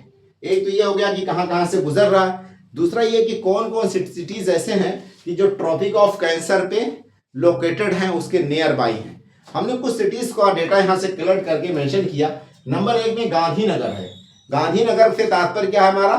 अहमदाबाद। अहमदाबाद के पास में जो एक तरह से एग्जीक्यूटिव सिटी या कैपिटल सिटी बसाया गया था, उसका नाम है नया शहर गांधीनगर। ठीक है, अहमदाबाद के पास में पड़ता है। तो ये अहमदाबाद कह लीजिए या गांधीनगर कह लीजिए, ये कितने डिग्री पे लोकेटेड है अहमदाबाद या गांधीनगर?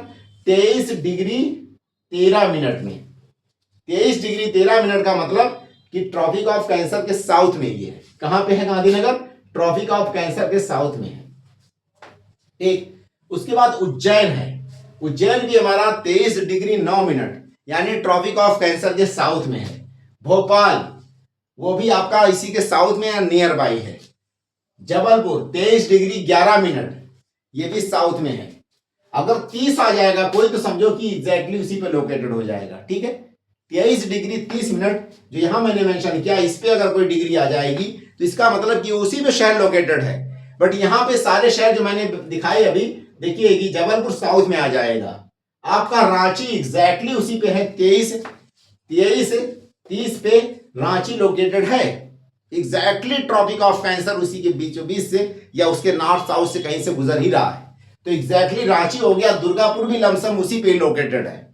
आपका देखिए अगरतला है।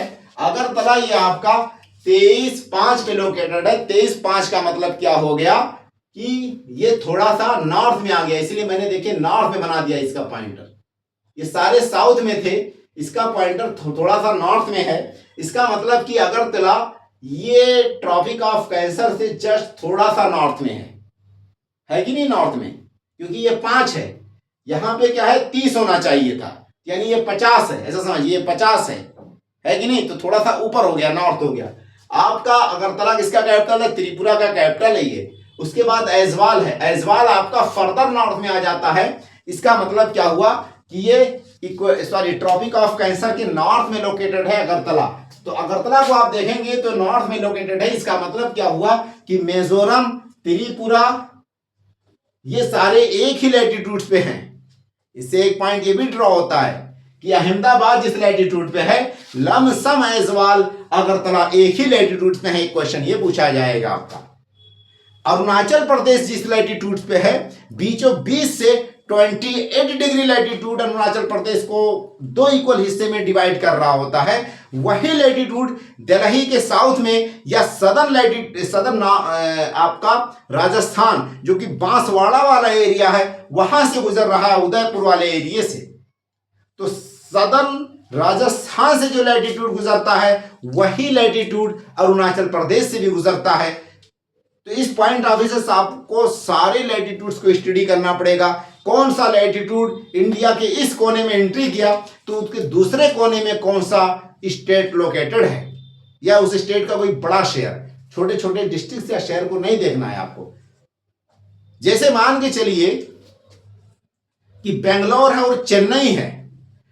बेंगलोर साउथ में है, चेन्नई थोड़ा सा नॉर्थ में है। बेंगलोर साउथ में है, चेन्नई थोड़ा सा नॉर्थ में है। ठीक है, ऐसे लेते हैं पुणे, मुंबई, वडोदरा, अहमदाबाद। इन तीनों को सीक्वेंस आप सेट करिए। कौन कितने लैटिट्यूड पे? तो साउथ में थोड़ा सा आपका पुणे है पहले नंबर पे। उसके बाद आगे जाएंगे तो मुंबई है। मुंबई के बाद आपका वडोदरा आएगा, वडोदरा, बड़ौदा जो भी है। उसके बाद आपका अहमदाबाद आ जाएगा। ये सीक्वेंस हो जाएगी। ऐसे आप सेट करिए सीक्वेंस। जयपुर मतलब सॉरी जोधपुर, दिल्ली, चंडीगढ़, इसका सीक्वेंस सेट करिए। और यहां पे अरुणाचल प्रदेश। तो सबसे नंबर 1 पे साउथ में, साउथ से चलिए नॉर्थ की तरफ, लैटिट्यूड को देखिए आप। तो साउथ से नॉर्थ की तरफ लैटिट्यूड में आप चलेंगे तो पहले नंबर में सदर्न राजस्थान को देखेंगे आप, और वही लैटिट्यूड सीध पहुंच जा रहा कहां पे? अरुणाचल प्रदेश में। उसके बाद नॉर्थ जैसे मूव करेंगे तो 28 या 29 लैटिट्यूड पे आपको दिल्ली मिल जाएगा। 28 या 29 लैटिट्यूड जैसे दिल्ली मिलेगा उसके बाद आपको अंबाला मिलेगा। अंबाला से फर्दर नॉर्थ की तरफ जाएंगे तो आपका अमृतसर वाला सिटी मिल जाएंगे।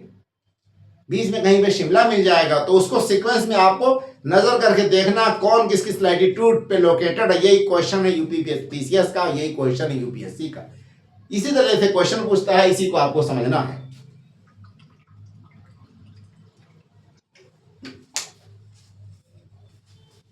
एग्जैक्ट इस लैटिट्यूड पे यानी कि कैंसर पे कौन कौन से लोकेटेड हैं, तो रांची लमसम कैंसर पे लोकेटेड है, दुर्गापुर कैंसर पे लोकेटेड है, आगरतला जो कि त्रिपुरा की राजधानी है ये कैंसर से थोड़ा सा नॉर्थ में है, क्योंकि कैंसर 30 पे है, 23.5 या 23 and 30, ये 23 and 50 हो जा रहा है, तो थोड़ा नॉर्थ में है। ऐजवाल इससे फर्दर नॉर्थ में है, कोलकाता इससे फर्दर नॉर्थ में है। उसी पॉइंट्स को मैंने मेंशन किया। नागपुर या 21 और 6 पे है, यानी कि कैंसर के साउथ में है नागपुर आपका। कोलकाता 22-23 पे है, इसका मतलब 22-33 पे कोलकाता है, तो 23 से थोड़ा सा साउथ में कोलकाता कहीं पे रहेगा। वाराणसी 25 पे है, इसका मतलब कि वाराणसी इससे ऊपर वाली जो लाइन है 25 वाली लाइन कहीं ऊपर जाएगी, तो 23-2-25, तो इसके ऊपर वाराणसी पड़ेगा। जोधपुर 26 है, जोधपुर आपका जस्ट 25 के ऊपर 26 है। दिल्ली कितने पे है, 28 या 29 पे है। देखिए दिल्ली 28 पे। ये आपके मेजर सिटीज हैं किस किस लैटिट्यूड पे लोकेटेड है। कंपेयर टू कैंसर, कैंसर के पॉइंट ऑफ व्यू से कहां कहां से कैंसर गुजर रहा है, सारा तो मैं नहीं बता पाऊंगा क्योंकि मुझे भी देखना पड़ेगा, इतना मैं मेमोराइज नहीं कर सकता, बट मेजर मैं यही बताया कि जोधपुर आपका 26 है, आपका वाराणसी 25 पे है, कोलकाता 22 पे है यानी कि साउथ में इसके है, आपका नागपुर 21 पे है यानी नागपुर के नॉर्थ में कोलकाता है। देखिए नागपुर के नॉर्थ में कोलकाता है। दिल्ली देखिए कितना नॉर्थ में कि 28 है, जबकि यहां जोधपुर 26 है यानी जोधपुर के नॉर्थ में दिल्ली है। मेरठ आपका दिल्ली से भी नॉर्थ में है, सहारनपुर और ज्यादा नॉर्थ में है। ठीक है। या दिल्ली के साउथ में कौन कौन से पड़ेंगे आपके, ये पड़ जाएंगे, क्या नाम है, ये एरियाज, ये जो दोनों हैं, आपका गुड़गांव साउथ में है, आपका फरीदाबाद दिल्ली के साउथ में है। ठीक है, तो एरिया के हिसाब से, लोकेशन के हिसाब से, लैटिट्यूड के हिसाब से इन शहरों को आपको जानना होगा ही होगा, और यही क्वेश्चन यूपीपीसीएस पूछता है। अब हम चलते हैं लॉन्गिट्यूड के हिसाब से बातें करें। लॉन्गिट्यूड के हिसाब से अगर बात की जाए, लॉन्गिट्यूड के बारे में बात की जाए, तो हमने मेंशन कर दिया, पहले ही बता दिया, ये हमारा वेस्टर्न मोस्ट पार्ट है इंडिया का, 68 और 7। ऐसे इंडिया का जो ईस्टर्न मोस्ट पॉइंट है किबिथु पास वाला जो मैंने अरुणाचल में बताया, वो 97-25। लैटिट्यूड्स को देखिए आप या लॉन्गिट्यूड्स को देखेंगे, ये 37 है और ये 8 है, इन दोनों को माइनस करेंगे तो लमसम 30 डिग्री का अंतर पाएंगे। कितना पाएंगे, 30 डिग्री का अंतर रहेगा दोनों में, है नहीं। ये 8 है और ये 37 है, 37 को अगर 38 मान लो 38 कर दिया, और ये 8 है तो माइनस करेंगे कितना आएगा, 30 डिग्री का अंतर। ऐसे ये 68 है और यहाँ पे कितना है, 97 है, इसको आप माइनस करेंगे तो 30 लॉन्गिट्यूड्स का अंतर आएगा। तो दोनों में 30-30 लॉन्गिट्यूड्स या 30-30 लैटिट्यूड्स का अंतर है। तो इंडिया का एक्सटेंट लमसम लैटिट्यूड लॉन्गिट्यूड्स के पॉइंट ऑफ व्यू से इक्वल ही है। ठीक है, देखिए नेक्स्ट पॉइंट क्या है हमारा, लॉन्गिट्यूड्स। लॉन्गिट्यूड्स क्या है, उसके आधार पे हम टाइम को कैलकुलेट करते हैं, क्योंकि अर्थ जो है वेस्ट टू ईस्ट नाचती है, और लॉन्गिट्यूड क्या होता है, नॉर्थ टू साउथ एक लाइन ड्रॉ किया जाता है। नॉर्थ पोल को साउथ पोल से एक लाइन ड्रॉ कर दी जाती है, जो आपका सेमी सर्कल होता है। क्या होता है, सेमी सर्कल होता है। जितने लैटिट्यूड्स हैं, मैंने बताया कि पैरेलल की बात कही, तो पैरेलल में 2 जगह मैंने पॉइंट बताया था पोल पे, बाकी सारे के सारे क्या सरकमफ्रेंस थे, सर्कल थे। लॉन्गिट्यूड उसी के अगेंस्ट सेमी सर्कल है। सेमी सर्कल का तात्पर्य क्या है कि नॉर्थ पोल जो कि ऊपर है, साउथ पोल नीचे है, तो नॉर्थ पोल को साउथ पोल से जब कनेक्ट करेगा कोई भी चीज, तो उसको क्या कहा जाएगा, सेमी सर्कल कहा जाएगा। सारी लॉन्गिट्यूड्स सेमी सर्कल है। नंबर 1 पॉइंट, नॉर्थ पोल को साउथ पोल या साउथ पोल को नॉर्थ पोल से कनेक्ट करते हैं। दूसरा पॉइंट, कौन सा लॉन्गिट्यूड 0 डिग्री होगा, ये भी एक समस्या है कि नहीं। अर्थ के पॉइंट ऑफ व्यू से तो हमने इक्वेटर को इसलिए बीच में मान लिया, कारण क्या है कि सन का जो स्ट्राइक है वो इक्वेटर पे वर्टिकल साल में पड़ता है, तो अर्थ के बीचों बीच के वाले पार्ट्स को हमने इक्वेटर या मध्य या सेंट्रल पार्ट्स मान लिया था, इसलिए इक्वेटर हमको आसानी से मिल गया, जिसको 0 डिग्री नाम हमने दे दिया। अब सवाल यह है कि जो लॉन्गिट्यूड्स है, अर्थ है, मान के चलिए लॉन्गिट्यूड्स को हमने यहां से लेकर के यहां तक एक लॉन्गिट्यूड हुआ जो कि सेमी सर्कल है, इस सेमी सर्कल को हमने किस आधार पे 0 मानेंगे, और 0 के एंटी जो लाइन होगा यानी अगेंस्ट में जो लाइन होगा उसको 180 माना जाएगा। किस आधार पे, तो इधर से 0 से स्टार्ट करेंगे तो इधर जाएंगे 180 होगा, इधर से स्टार्ट करेंगे तो उधर जाके 180 हो जाएगा। 360 डिग्री कंप्लीटली एक स्फीयर का हो जाएगा, एक गोले का 360 डिग्री का एक गोला होता है। तो इसमें सवाल यह कि 0 डिग्री किसको मानी जाए, कारण देखिए अर्थ है, अर्थ ऐसे आपका वेस्ट से ईस्ट नाच रहा है और परमानेंट नाचता रहता है, ये नहीं कि अभी रुक गया हो यहां से स्टार्ट किया हो ना, परमानेंट वो सर्कुलेशन पे रहता ही है। किसी पार्टिकुलर पोजीशन पे जब सन की किरणें दोपहर में वर्टिकल पड़ती हैं तो उसको दोपहरिया कहते हैं, या नून टाइम कहते हैं, या खड़ी वर्टिकल सन्स रेज कहा जाता है का टाइम कहा जाता है। जब सन्स की रेज सलांटिक वे में एकदम स्टार्टिंग होती हैं होराइजन से निकलने वाली, तो उसको क्या कहा जाता है, मॉर्निंग कहा जाता है। जब सन सेट हो जाता है तब उसको सूरज को डूबने वाली सिचुएशन या टाइम कहा जाता है। और ये हर जगह एक साइकिल में हो रहा है, ये नहीं पता कि कहां पे पहले हुआ कहां पे बाद में हुआ, ये भी एक समस्या है। तो इमेजिनेशन के आधार पे एक लाइन को 0 डिग्री मानना ही पड़ेगा इस कंडीशंस में। अब सवाल है कि किस लॉन्गिट्यूड को 0 डिग्री माना जाए। तो जो दुनिया में जब दबंग रहा है उसने प्रस्तावना दिया क्या कि हमारे यहां से जो लॉन्गिट्यूड गुजरता है उसी को ही 0 डिग्री मानिए। इसीलिए ग्रीनविच मेन लाइन को 0 डिग्री माना गया।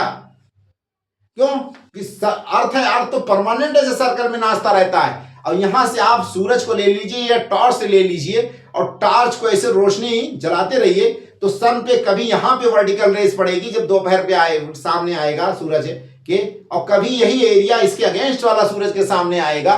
तो यहां पे पहले सुबह हुई या यहां सुबह हुई है कह पाना मुश्किल, इम्पॉसिबल है।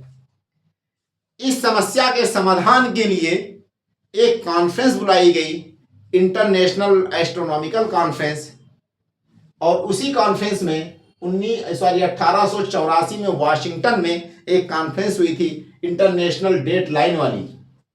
उसमें यह निर्धारण किया गया था टोटल लमसम 25 कंट्रीज की कितने इसमें पार्टिसिपेट किए थे, कुछ उसमें एब्सेंट भी थे। उन लोगों ने एक ये डिसाइड किया कि लंदन है यूनाइटेड किंगडम यानी कि यूके में या ब्रिटेन में, ब्रिटेन के लंदन के पास एक एस्ट्रोनॉमिकल ऑब्जर्वेटरी है, उस ऑब्जर्वेटरी ऑफिस को 0 डिग्री माना जाए। क्योंकि पूरी दुनिया में ताकत पावर किसकी चलती थी, यूके के चलती थी, ब्रिटेन की चलती थी। इसीलिए ब्रिटेन की शक्ति के कारण पूरी दुनिया में एक चीज इंपोज कर दिया गया कि 0 डिग्री किसको माना जाएगा। एक ऑब्जर्वेटरी है रॉयल ऑब्जर्वेटरी जो कि यूके में लोकेटेड है, लंदन जो सिटी है उससे थोड़ा सा ईस्ट में है, और उसी को 0 डिग्री माना गया। उस 0 डिग्री को प्राइम मेरिडियन माना गया। क्या कहा गया नाम, प्राइम मेरिडियन। पूरी दुनिया का कैलकुलेशन अब उसी के आधार पे होगा। वही पॉइंट मैंने मेंशन किया, रॉयल एस्ट्रोनॉमिकल ऑब्जर्वेटरी ये कहां पे है, ग्रीनविच में है। ये आपका ईस्ट ऑफ लंदन लोकेटेड है रॉयल एस्ट्रोनॉमिकल ऑब्जर्वेटरी ग्रीनविच में, और इसी को 0 डिग्री माना गया लॉन्गिट्यूड। उसी 0 डिग्री को प्राइम मेरिडियन भी कहा जाता है। अब इस 0 डिग्री मान के चलिए कि ये लंदन वाली या प्राइम मेरिडियन या 0 डिग्री लॉन्गिट्यूड जो है जिसको प्राइम मेरिडियन कहते हैं, जो कि ग्रीनविच और लंदन ऑब्जर्वेटरी से गुजरती है, ग्रीनविच जो है रॉयल एस्ट्रोनॉमिकल ऑब्जर्वेटरी से गुजरती है, इस वाली लाइन को जब 0 माना जाएगा तो इसी के एंटी यानी अगेंस्ट में जो लाइन होगी उसको 180 माना जाएगा। ये अगर मान के चलिए यहां पे 0 मान लिया गया तो इसी के एंटी अगेंस्ट में जो लाइन होगी उसको 180 माना जाएगा। अब एक बंदा इधर से उधर जाए, ईस्ट की तरफ से मूव करे, यानी कि ग्रीनविच मीन लाइन से ईस्ट की तरफ मूव करे, या प्राइम मेरिडियन से ईस्ट की तरफ मूव करे, या वेस्ट से मूव करे, दोनों कंडीशंस में एंटी यानी जो उसके अपोजिट 180 डिग्री है वो एक लाइन होगी 180 डिग्री, जिसको हम कह सकते हैं कि 360 डिग्री वो बंदा कंप्लीटली घूम चुका, या अर्थ हमारा कंप्लीटली यहां पे 0 डिग्री है तो इसके एंटी वाला 180 होगा। तो इधर से अगर जाता है ईस्ट साइड से या वेस्ट की तरफ से जाए तो उसको फिर गोलार्ध में कैलकुलेट किया गया। इसीलिए आपने मैप में देखा होगा कि 180 डिग्री जो लाइन है वो दोनों कॉर्नर पे शो होता है मैप में आपने, और बीचों बीच से जो लाइन शो की जाती है मैप में, एक्चुअल में अर्थ ये गोला है, और इसी गोले में मान के चलिए कि एक मोमबत्ती आप जला दीजिए नीचे से, और इस मोमबत्ती पे तीलियां लगा दीजिए चारों तरफ, और इसको ऐसे जो 180 डिग्री है, इधर वाली लाइन मान लीजिए 180 है और इसके एंटी वाली 0 डिग्री है, इसको बीच में आपको लाना है। तो इसको ये जो 180 डिग्री वाली लाइन है, इस लाइन को आप फाड़ेंगे तो ये कितना दूरी पे हो जाएगा, ये देखिए आप कितना दूरी पे हो गया।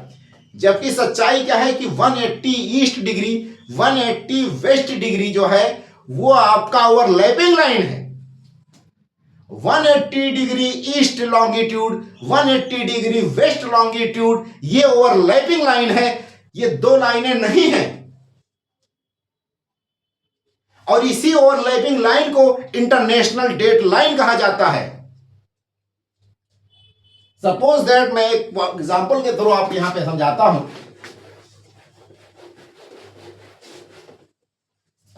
देखिए, मान के चलिए कि हम टोटल कितने घंटे में 24 आवर्स में हमारे यहां एक बार एक सिचुएशन क्रिएट होती है, सुबह होती है, या 24 आवर के बाद दोपहर होती है, या 24 आवर के बाद हमारे यहां शाम होती है, यानी सूरज डूब जाता है। तो सन को हमने क्या बताया कि 360 डिग्री अर्थ पूरा उसके चारों तरफ रोटेट हो चुका होता है। तो अर्थ 24 घंटे में कितना डिग्री रोटेट करता है? 360 डिग्री। अर्थ जो गोलाकार है, ये गोला है, ये गोला कितने घंटे में रोटेट करता है? 24 घंटे में। तो जब सूरज की तरफ रोशनी होती, ये इतने पार्ट में मान के चलिए सूरज की तरफ वाला है, तो यही 12 घंटे का दिन है। इधर वाले पार्ट में रात होती है, और धीरे धीरे यही रात वाला इधर आता है, तो पता चलता है कि इधर दिन आ जाता है, इधर रात आ जाती है। बट 24 घंटे में कंप्लीटली 360 डिग्री अर्थ अपने एक्सिस पे, अपनी जगह पर रोटेट करती है। इस 360 डिग्री रोटेशंस में 1 घंटे में देखेंगे हम कितना रोटेट करती है। ठीक है,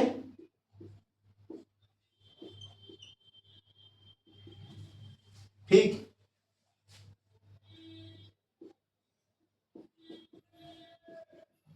इसका मतलब क्या हुआ कि 1 आवर में अर्थ जो है 15 डिग्री रोटेट करती है। यही तो हुआ है कि नहीं? 1 घंटे में अर्थ 15 डिग्री रोटेट करती है। इसको ऐसे भी हम कह सकते हैं कि 15 डिग्री लॉन्गिट्यूड क्यों?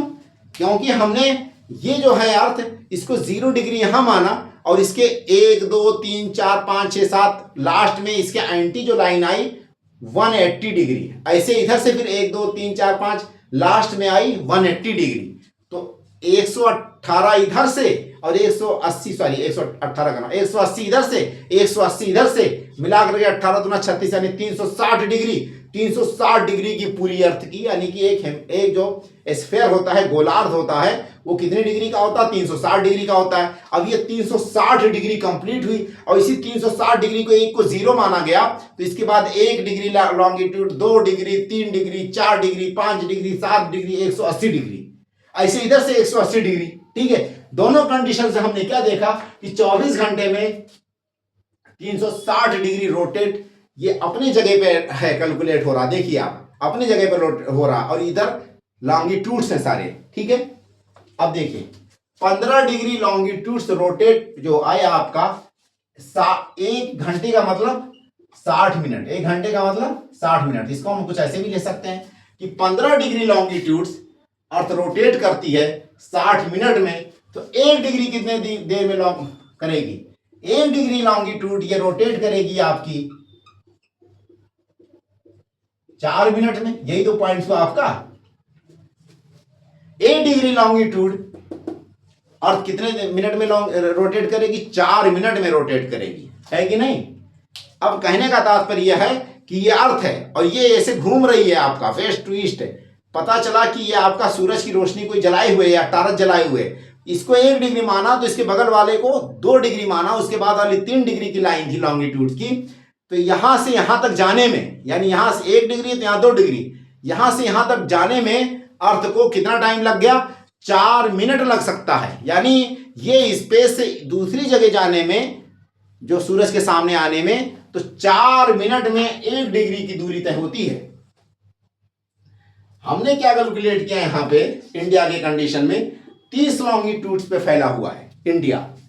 तो जब आपका 4 मिनट में 1 डिग्री हो रहा है तो 30 डिग्री लॉन्गिट्यूड्स हो जाएगा आपका इक्वल 4 इंटू 4, 120 मिनट्स हो जाएगा।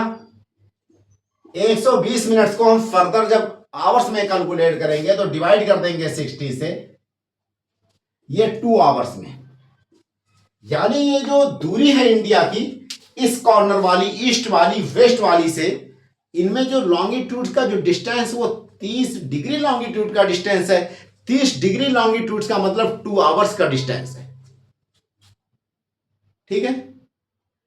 इंडिया का जो ईस्टर्न मोस्ट पार्ट है, जो हमने बताया 68 डिग्री मतलब एक आपका वेस्टर्न है, और 97 डिग्री अरुणाचल वाला आपका ईस्टर्न मोस्ट पार्ट बताया था। और 97 और 68 को जब माइनस किया तो कितना डिग्री का अंतर आया? 30 डिग्री लॉन्गिट्यूड का अंतर आया। तो 30 डिग्री लॉन्गिट्यूड का मतलब क्या हुआ कि 2 घंटे का गैप है। यानी अरुणाचल में 2 घंटा पहले सूरज निकलता है, गुजरात में 2 घंटा बाद में सूरज निकलता है। इसका तो मतलब यही हुआ ना।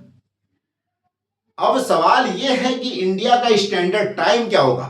जब टाइम में हमारे यहां 2 आवर्स का वेरिएशन है, तो इसके पॉइंट ऑफ व्यू से यहां पे एक सवाल यह भी खड़ा होता है कि जब गुजरात जो आपका मोस्ट वेस्टर्न पार्ट्स है, अरुणाचल जो कि मोस्ट ईस्टर्न पार्ट्स है, इन दोनों में 30 डिग्री लॉन्गिट्यूड का अंतर है। इसका मतलब कि 2 घंटे का अंतर है। इस 2 घंटे की दूरी को जब हम कैलकुलेट करेंगे तो कैसे कोई एक स्टैंडर्ड टाइम माना जाए जिसके आधार पे पूरे इंडिया का एक ही टाइम कैलकुलेट करने में, समझने में, पढ़ने में, लिखने में, लोगों को समझाने में आसान हो जाए। तो अब मान के चलिए 68 है या 57 को ले लीजिए। 68 से आप चलिए तो 1 घंटे की दूरी को अगर हम लॉन्गिट्यूड्स में कैलकुलेट करते तो 80 से 82 के आसपास आता। क्यों? क्योंकि 1 घंटे की दूरी हमने मेंशन किया 15 डिग्री, है कि नहीं? क्या है? 1 घंटे की दूरी को हमने कितना बताया? 15 डिग्री। तो 68 अगर मान के चलिए ईस्टर्न मोस्ट है तो उसका 15 डिग्री जोड़ते हैं तो देखते हैं कहां पे आएगा 1 घंटे की दूरी। 8 5 13 और 6 7 1 8 83 आया ना, 83। इसका मतलब कि इंडिया का जो मिडिल पार्ट कोई ले लिया जाए और उस मिडिल पार्ट्स को हम क्या मान रहे हैं? 82 से लेकर के 83 डिग्री लॉन्गिट्यूड्स में कहीं पे कोई मिडिल पार्ट इंडिया का डिसाइड किया जाएगा। उसके आधार पे इंडिया का स्टैंडर्ड टाइम डिसाइड होगा, ठीक है। इंडिया का कोई मिडिल पार्ट लिया जाएगा क्योंकि जो ईस्टर्न छोर है या वेस्टर्न छोर है, उन दोनों छोरों में 2 घंटे की दूरी है। उस दोनों घंटे की दूरी को समझने के लिए, ताकि एक मीन लेवल पे हम उसको कैलकुलेट कर सकें, हमको कोई बीच का एक मॉडरेट वे निकालना पड़ेगा। तो मॉडरेट वे हमारा बीच में इंडिया का कोई उन दोनों छोरों को, एक्सट्रीम को तो मान नहीं सकते स्टैंडर्ड टाइम हम। तो कोई एक लाइन ऐसी माननी पड़ेगी इंडिया में जो कि दोनों एक्सट्रीमिटीज, बहुत एक्सट्रीमिटीज, यानी ईस्टर्न वाला हो या वेस्टर्न वाला हो, उसको कम किया जाए। क्योंकि मिडिल वाला पार्ट से हम इधर जाएं ईस्ट में या वेस्ट में जाएंगे तो मात्र एक एक घंटे का वेरिएशन होगा। इसीलिए एक स्टैंडर्ड लाइन इंडिया ने भी अपने आप अज्यूम कर लिया, मान लिया। और वो स्टैंडर्ड लाइन इंडिया ने कितना माना? 82.5 माना। क्यों 82.5 माना? क्योंकि मिडिल में अगर आप कैलकुलेट करेंगे तो 68 है, 68 से आप ईस्ट की जाइए या 97 से माइनस कर दीजिए 15 डिग्री, तो भी आपका 82 से 83 आएगा। और इसी 82 और 83 के बीच में इंडिया ने एक लाइन ऐसा अपने आप में डिसाइड कर लिया और उसी लाइन को इंडिया का प्राइम टाइम या स्टैंडर्ड टाइम लाइन माना जाता है। ठीक है, अब उसमें एक पॉइंट और भी आएगा कि इसका जो कैलकुलेशन मैंने किया तो उसमें आपको कैलकुलेशन करने में 7 डिग्री 30 मिनट का मल्टीप्लाइकेशन के आधार पे कैलकुलेट किया जाता है। एक स्टैंडर्ड कोई पैमाना है कि 7 डिग्री 30 मिनट के आधार पे कैलकुलेशन किया जाता है। इसीलिए 82 और 83 पे ना होकर के 82.5 माना गया, या दूसरी भाषा में कहा जाए कि 82 या 30 क्या हो जाएगा, ये 82 डिग्री और 30 मिनट ईस्ट लॉन्गिट्यूड। दूसरी दोनों एक ही चीज है।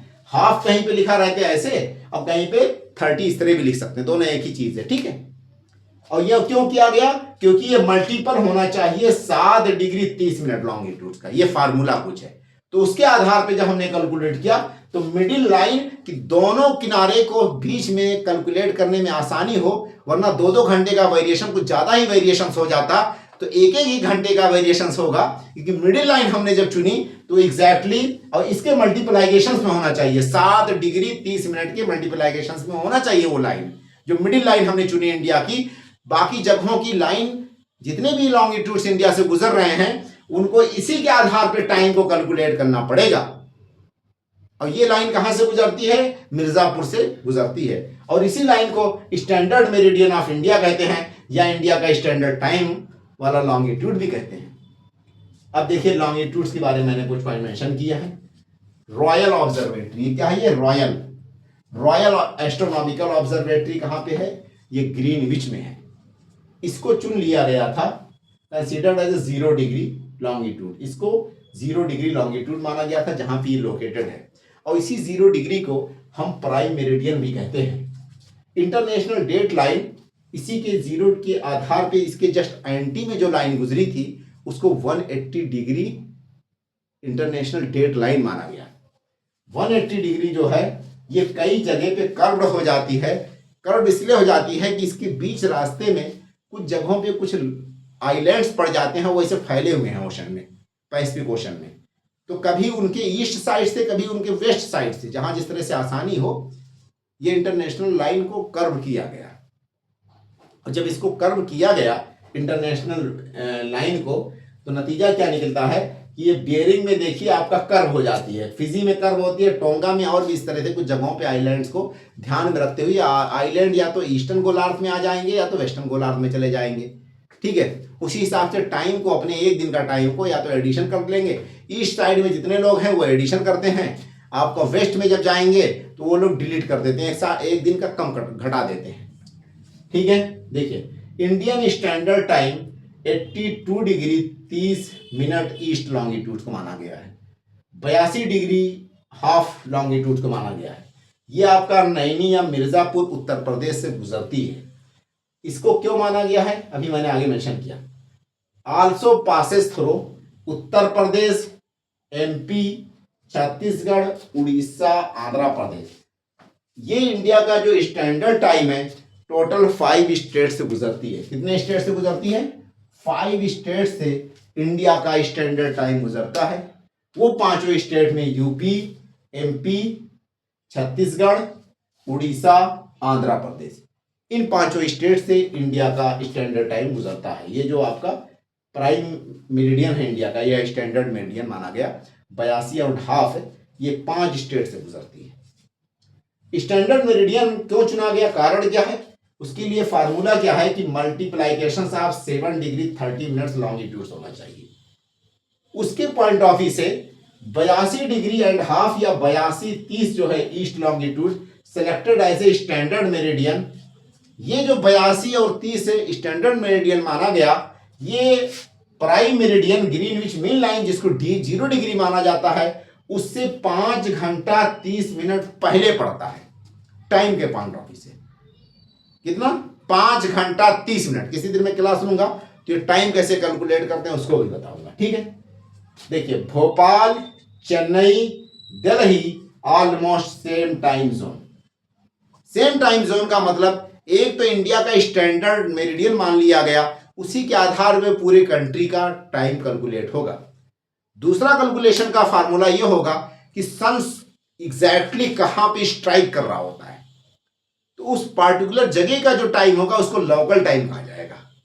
तो वर्टिकल जो भी लाइन है, जो लॉन्गिट्यूड्स है, एक पार्टिकुलर लॉन्गिट्यूड्स पे जितने भी शहर आपको ऊपर से नीचे तरफ इंडिया में देखेंगे, नॉर्थ टू साउथ या साउथ टू नॉर्थ, उन सब का टाइम लोकल टाइम में अगर हम कैलकुलेट करें, अभी इंडिया का नहीं कैलकुलेट कर रहे हैं, उस पार्टिकुलर पोजीशन की टाइम कैलकुलेट कर रहे हैं जो किसी एक पार्टिकुलर लॉन्गिट्यूड पे लोकेटेड है, तो सेम लॉन्गिट्यूड वाले टाइम का एक ही होगा। जैसे एग्जांपल के तौर पे भोपाल, चेन्नई, दिल्ली, उनका लॉन्गिट्यूड सेम, एक ही लॉन्गिट्यूड पे लोकेटेड है, इसलिए लमसम सेम टाइम है। तो लोकल टाइम की बात चल रही है। एक तो स्टैंडर्ड टाइम किसी कंट्री का हो गया, जैसे इंडिया का स्टैंडर्ड टाइम क्या माना गया, 82 डिग्री एंड हाफ लॉन्गिट्यूड, जो कि ग्रीनविच मीन टाइम से 5 घंटा 30 मिनट पहले पड़ता है। एहेड का मतलब पहले, यानी कि वहां पे अगर शाम के, मान के चलिए कि वहां पे अभी सुबह 5 बजे, सुबह के 5 बजे हैं, तो इंडिया में वो 10 से 11 के बीच का जो टाइम होगा, 5 घंटा 30 मिनट जोड़ लीजिए, तो 10:30 हो जाएगा इंडिया का टाइमिंग, क्योंकि इंडिया का एडवांस रहेगा, पहले चलेगा।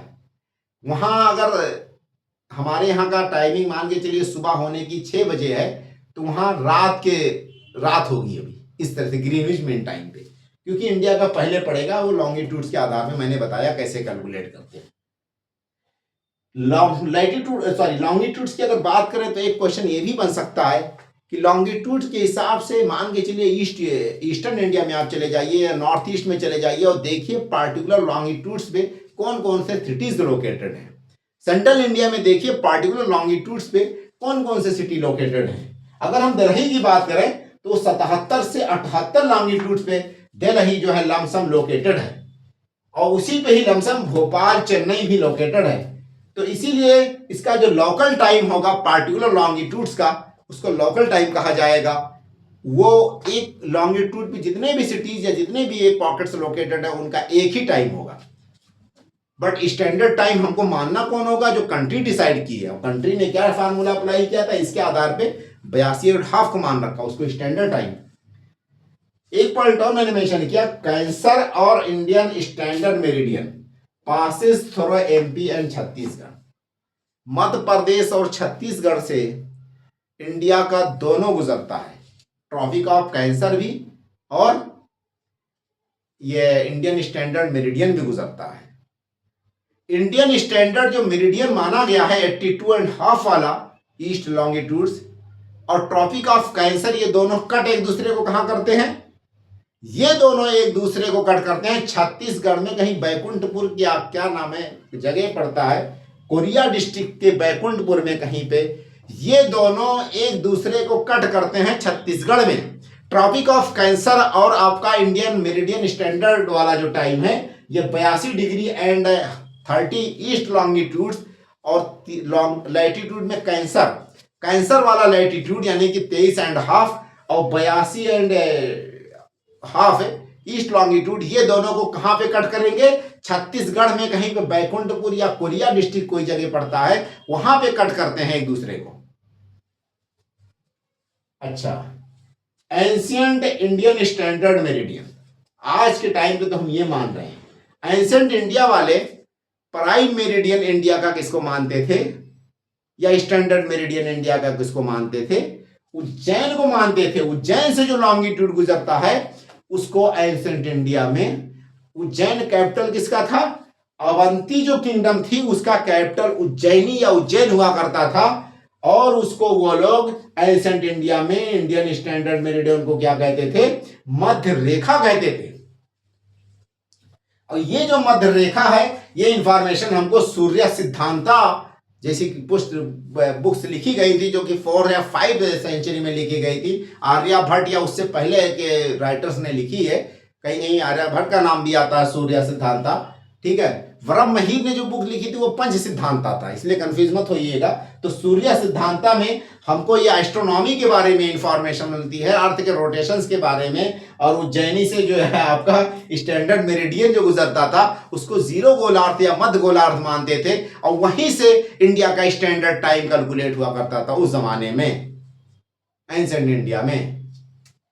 हमने सारी इंफॉर्मेशंस जो भी बेसिक इंफॉर्मेशन थी यहीं से आपके क्वेश्चंस भी आएंगे, और इसको आप लोग नोट्स बनाइए, इसको समझने की कोशिश करिए, और एटलस एक ले लीजिए जो भी 100-200 रुपये का आएगा, और उसका ऐसे ही जैसे मैंने बताया लैटिट्यूड्स को कैसे कैलकुलेट करेंगे, ऊपर से नीचे तक देखते जाइए मेजर सिटीज़ को, और लॉन्गिट्यूड्स को भी ऐसे कैलकुलेट करते जाइए, देखते जाइए, ठीक है। इंफॉर्मेशन बेसिक, इससे ज़्यादा एडिशन नहीं करना है, बस खाली उसको समझना है कि कौन कौन सा सिटी कहाँ लोकेटेड है। इसी कड़ी में हमारा जो अगला टॉपिक्स होगा वो इंडिया मैपिंग के बाद नेक्स्ट टॉपिक्स होगा इंडिया स्टेट बॉर्डर्स, कौन कौन सी कंट्रीज से इंडिया का बॉर्डर है, और इंडिया की जो स्टेट है वो आपस में किससे किससे बॉर्डर करते हैं, चाहे वो इंडियन स्टेट से या इंटरनेशनल बॉर्डर्स, उसके बारे में हम बातें करेंगे, ठीक। यहीं पे एंड करते हैं। आप लोगों से रिक्वेस्ट है मेरे चैनल को लाइक और सब्सक्राइब करें। ओके भाई, ऑल द बेस्ट।